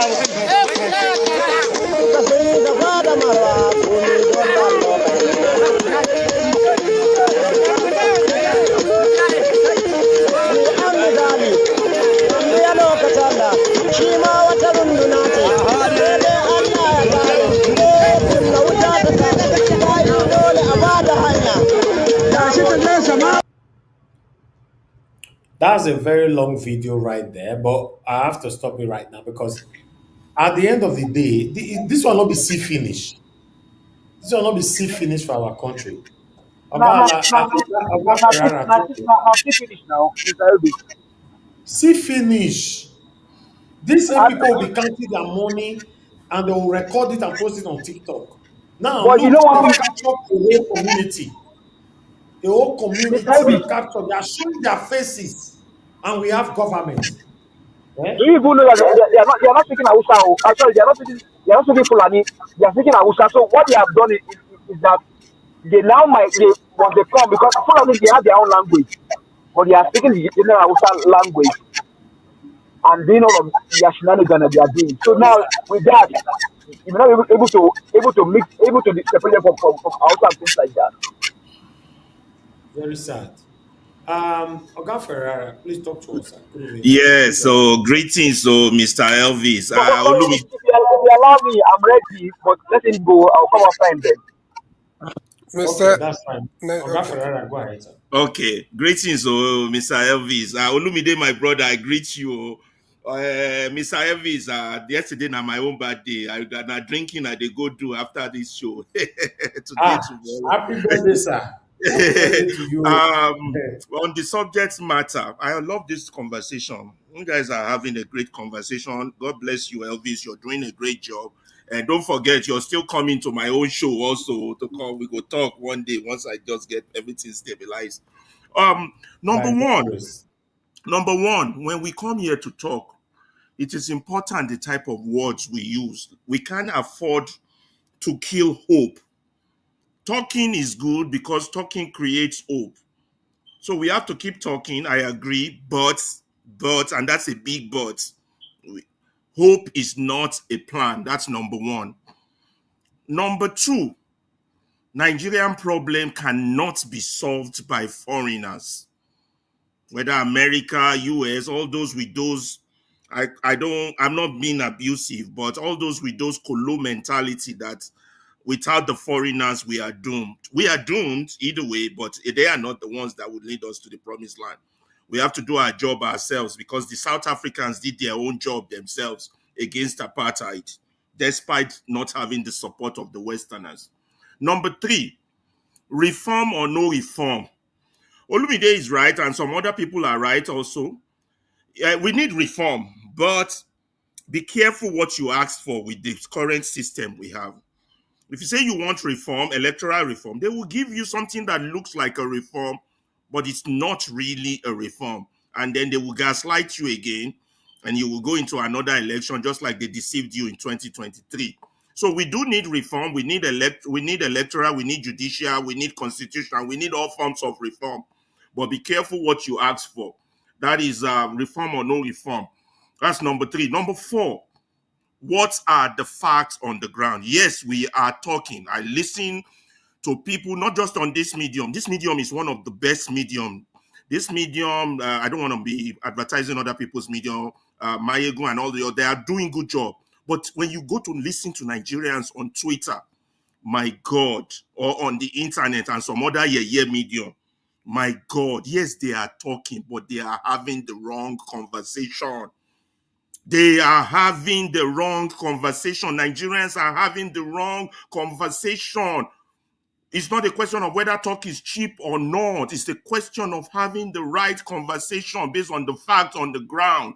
So, what are the facts on the ground? What do we have now? Right now, we don't even have a solid opposition. The only thing that looks close to an opposition is this so-called Labour Party and the Showore Party. And they are not really an opposition because they are, right now, they are disgruntled parties with their own internal problem that have no physical political ideology. So let's leave that as it is. So if we are going to be talking about fixing the Nigerian problem, we have to talk about the following things. 1, issue of defending our vote. Who will defend the vote? That takes you back to the people. Are they mobilized? What is their current number as compared to Tinubu supporters' numbers? Are we in any of this level at all? No. And 2027 is coming real soon, and we want to change things. Let's keep deceiving ourselves. What is their current number as compared to the people you want to remove numbers? Number 10. 2 years before 2027, there is no single discussion on the national level on the issues that confront us. What are the issues that confront us? Judicial hijack, electoral hijack, party leaders and followers that lack ideology. These are the key issues that come. There is no discussion on even from the strongest OB level to Shomore level, there is no national discussion on these key issues that confront us, and we want to have a change. Okay, let's not kill hope. Let's move on. 11, once we do this, once we have our own numbers of people who agree that Nigeria cannot continue like this, and we have a physical number for it, and we can say, even if they are fake, if they are hypocrites among us, or depraved one among us, we have a physical number and said, well, as of today, 5 million Nigerians believe Nigeria cannot continue like this, irrespective of party. Then we can begin the national discussion on what is next. And what is next? That means I'm talking about a movement, not just this OB movement, because that's so politically stained. And none of the political parties have ideology. We're talking about a movement to really change Nigeria, if Nigeria is redeemable. Let them have, now, if you can get that, maybe 5 million, 10 million, whatever, not party members, so don't get me wrong. Registered Nigerians with name, address, and email and phone number that says with their name that I believe that Nigeria cannot continue like this. Then you can go to the national level and say, let us have a discussion on what is next. Let them, now, if the Tinubus or the INEC, one or that, because you've seen what they can do. They showed you in 2023, they showed you in Edo, they showed you in Lagos, they are going to show you in Anambra, they showed you in, which other state? Was it Ondo? They're going to show you all around. Now, they showed you in Rivers that you don't have a democracy, you have a dictatorial fascism like Adolf Hitler. And yet, none of you believe them. You're still talking election 2027. You're still talking participating in a rigged thing. And you're going to complain later that they cheat you. So once you have your number, now you can now tell them, we are going to partake or we will not partake in an election. And if we partake, we will be partaking not based on the rules you set for us, but on the rules we set for ourselves. So if you like, go announce wrong result. Based on our numbers, then we will show you. None of our political leaders are addressing this issue. They're still doing paddy politics. They're forming alliances.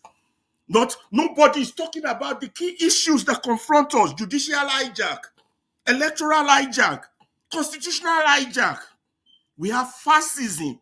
We have all these fascist, Islamofascist people around the bushes in all our village. They have surrendered our village.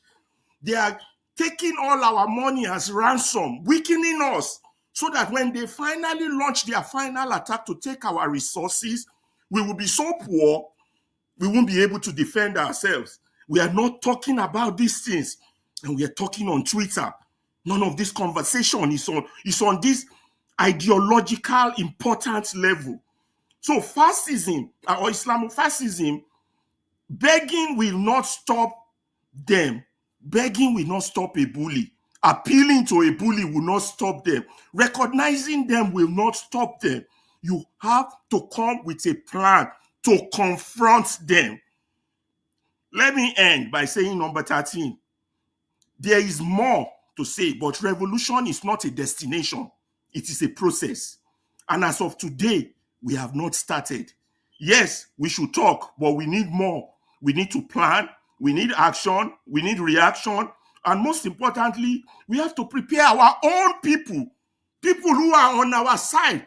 95% of our so-called own people are on their side because they are still shouting LP, AP, PP. They're still shouting election when the rules are rigged and they want to win. How? I don't know. You understand? And it's coming. The last thing I want to say so that others can talk is that we have been raped for so long. And right now, Nigeria is pregnant. And I'm telling you, Nigeria is going to give birth. Whether it gives birth to Kigali, or we are on the road to Kigali right now, whether it gives birth to violence or it gives birth to peace, depends on us, on what we decide to do now. And we have not even started doing anything yet. All we do is talk. Talk is good, but with what confronts us, my brothers and sisters, we need more. Thank you all for listening to me.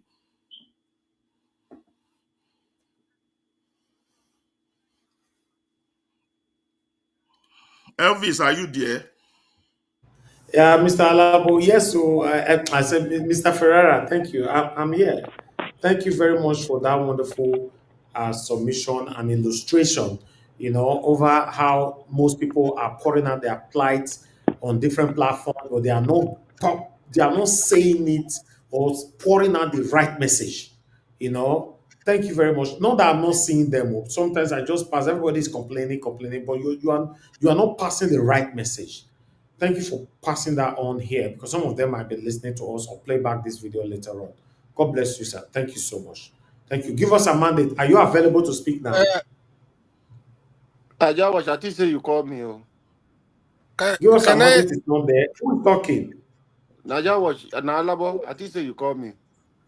Okay, go ahead. If you want to say something quickly, 2 minutes. Yeah, thank you, Mr. Naja watch. Thank you, Nigerians. Like we all talking about the way out. I have said it earlier. It's the same thing I want to tell Nigerians. The entire military in Nigeria and the police and navy, put all of them together, and all the security agency, whether custom and this, they are not up to 1.2 million Nigerians. This time around, if the House of Assembly, the National Assembly, fail to give us electoral reform based on waiting Abado tell them, Nigerians, it is not business as usual.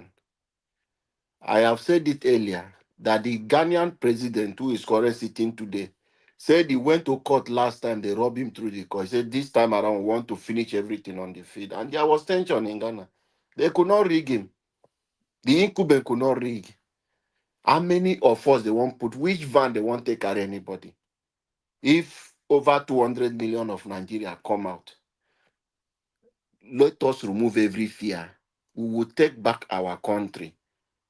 Tinubu is the one, if care is not taken, that will separate Nigeria with the way it's going. And if he does that, we will give God the glory. But we want Nigeria to be one. We want it to be great, to have a good leader. So we must fight to take our country from these people. Nigerians, come to our aid in Rivers State. Every other state in Nigeria are enjoying democracy. It's only Rivers State. We are having autocracy. We are having dictatorship. Rule of law is no longer operating in Rivers State because of our resources. Just for these few months, we know how many billions of nairas we have lost in our state. This is not fair to the people of Rivers State. Please come to our aid. Injury for one is injury for all. Today is Rivers State. Tomorrow might be your day. Even if you don't like the person who is there, even if you don't like whatever thing, how the face of us in Rivers State are, please forgive us and come. Let's fight together to make this Nigeria great. Put your voice and help us. Call on President Tinubu to reinstate or put back the governor he removed, because he did not suspend him. He removed him from office.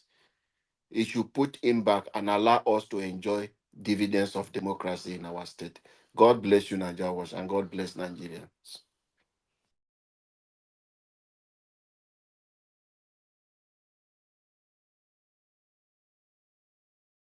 All right, give us a minute. Let's see now if you can speak to us now. We don't call you tired. It's sometimes calling you is not easy on this platform. Go ahead, sir. You have 2 minutes. You just coming in to unmute yourself. You are not unmuting yourself again to give us a mandate. Anyway, I need to round up the show now. I appreciate every one of you for your time with us.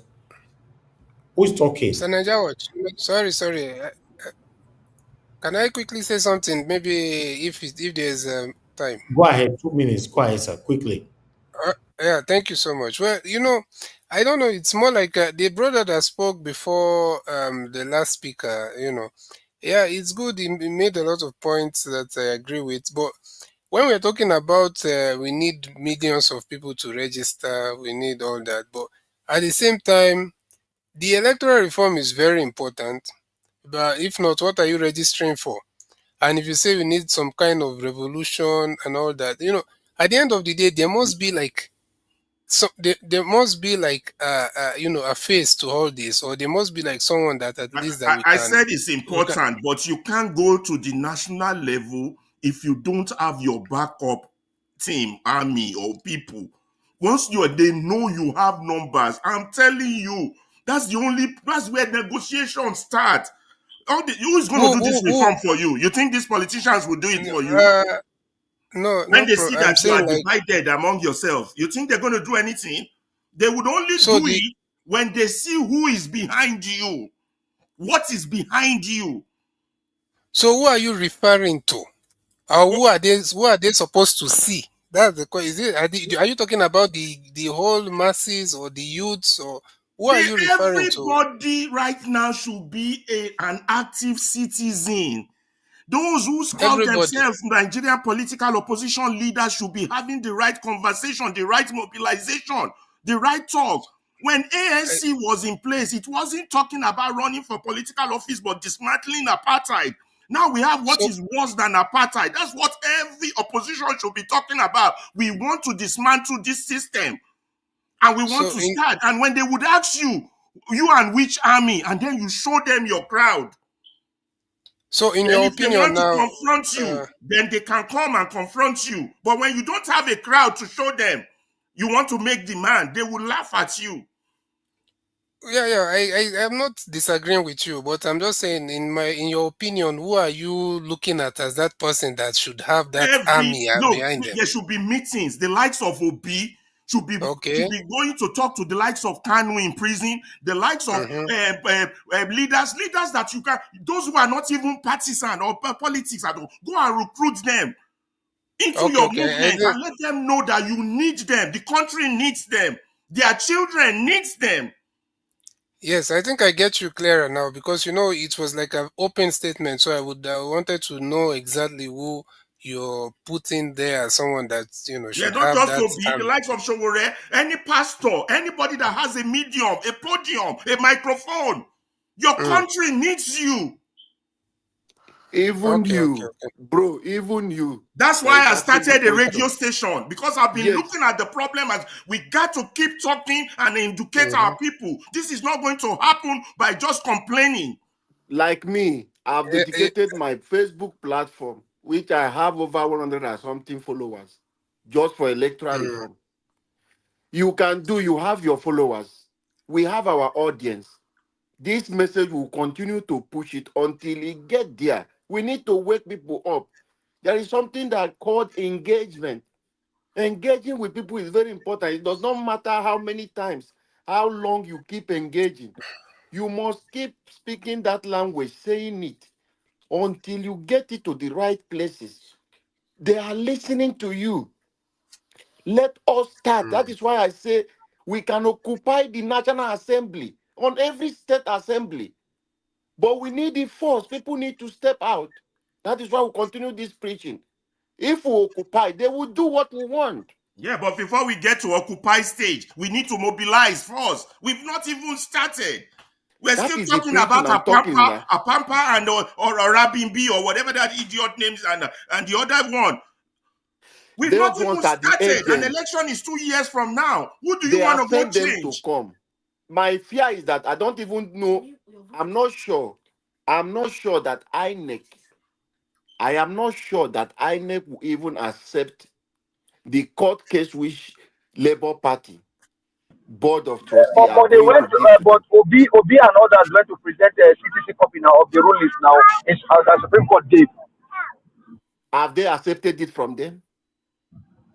It was about unless it was given a CTC copy to one of the INEC person there. He was on camera now. At this stage, we need to let them know that we don't care about their INEC, we don't care about their Supreme Court. They need to be seeing your numbers.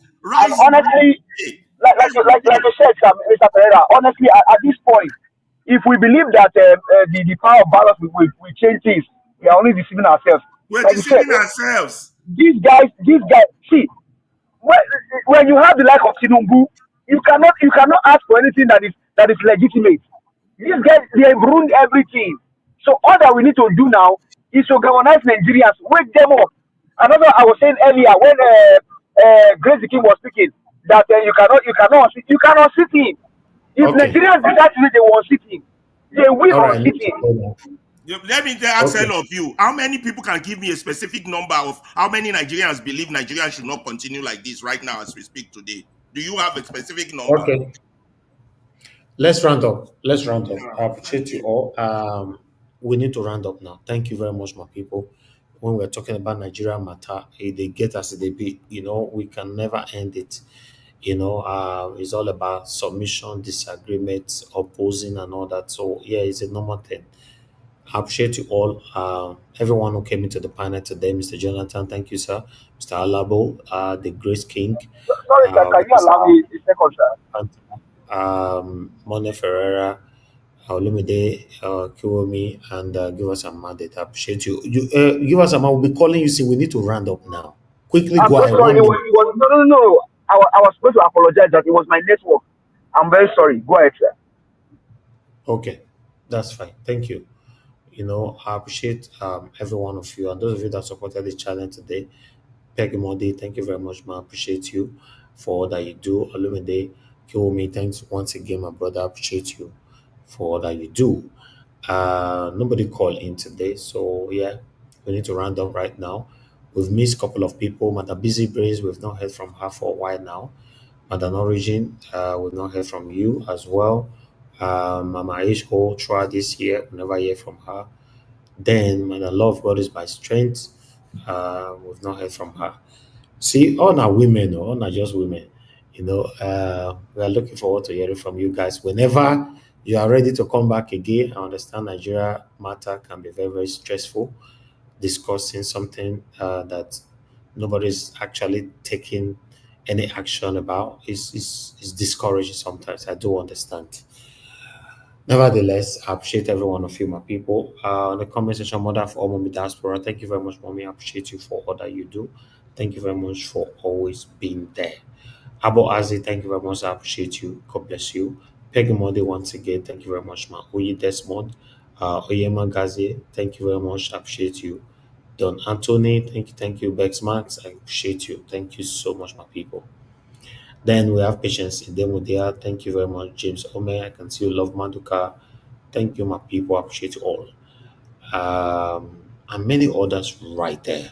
Stella Maseredo, thank you very much, ma. I appreciate you always. I appreciate you all, my people. We have to end the show right now. We've come to the end of this broadcast. I'll see you guys again, fingers crossed, tomorrow, 7 p.m. Nigerian time.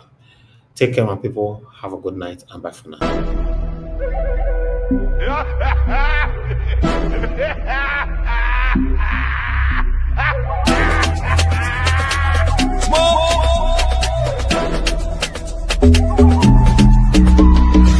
Tell your papa, she, tell your papa, country hard. Tell your papa, she, tell your papa, people they die. Tell your papa, she, this one don't pass jaga jaga, jaga, jaga, yama, yama, wuru, ojoro, mago, mago, where the mago dance,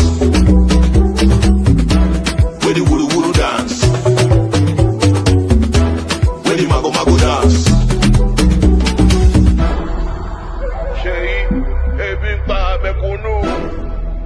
Tinubu, ebi pa mekunu. Ebi pa mekunu. Tinubu, ebi pa mekunu. Say, Alpha, I swear your papa no try. Too much empty promises. Bala blue grammar, Bula blue wahala. On behalf of Nigerians, take our message to him. Kidnappers, they kill Nigerians. Sheyi try travel by road without your security. Make you feel the pains of fellow Nigerians. You they fly private jet. Insecurity no be your problem. Nigerians when they travel by road, some of them they face death sentence. Any Oriyo, Odile, Shagamu, Ore, Bini, experience. Make you tell Mr. President, hunger day, you still want make them cooperate. If people they protest, you soldiers suppress them. Removal of subsidy, a bold step they call it. How much your papa don't say since he removed subsidy? Lagos Calabar Coastal Road, 4.9 billion per kilometer, 700 kilometers, run into multiple trillion. When normal road inside town, no get any attention. Even they my don't do us mago. Judiciary is compromised. State of emergency inside River State. Graduate, grab am. Definition of this government. Apapa, Natasha. I go soon shoot in a movie. Wait for it, it's coming. Tell your papa, she. Tell your papa, country hard. Tell your papa, she. Tell your papa, people they die. Tell your papa, she. This one don't pass jaga jaga, jaga. Jaga, yama, yama, wuru, ojoro, mago, mago, where the mago dance, where the wuru dance, where the mago dance. Cheyi, Alpha, Omo, Emi Loco, you say your papa not the best president. Okay, after 2 years, tell me what your papa don't do. Hunger won't kill us. To buy food, na luxury. Pomo, Eja, Iresi, Ewa, Ishu, Gari, Indomie, Spaghetti. People they jump inside lagoon because of economic hardship. Very wicked policy, anti-people's policy. Country hard, people they die. Hunger day, your papa no try. We are not against your father. If your papa do well, we go praise him. If you no do well, we go yarn him. To buy food, na luxury. Electricity, na luxury. Your papa don't increase tariff. Even the light we no see. To on AC, na luxury. Each 1 kilo for the country. To buy data, na luxury. 3 hours, you don't finish. Telecommunication companies coordinate with the government. Banking industry coordinate with the government. To frustrate Nigerians. This not total wickedness. Your papa no be the best president. To buy clothes wear na luxury. One jeans, 40k. T-shirt, 25k. Also go, also come. Body no be firewood. Parent work every day. They still no fee pay school fees. Inflation for the nation. Nigerians no fee function. Shout out to very dark black man.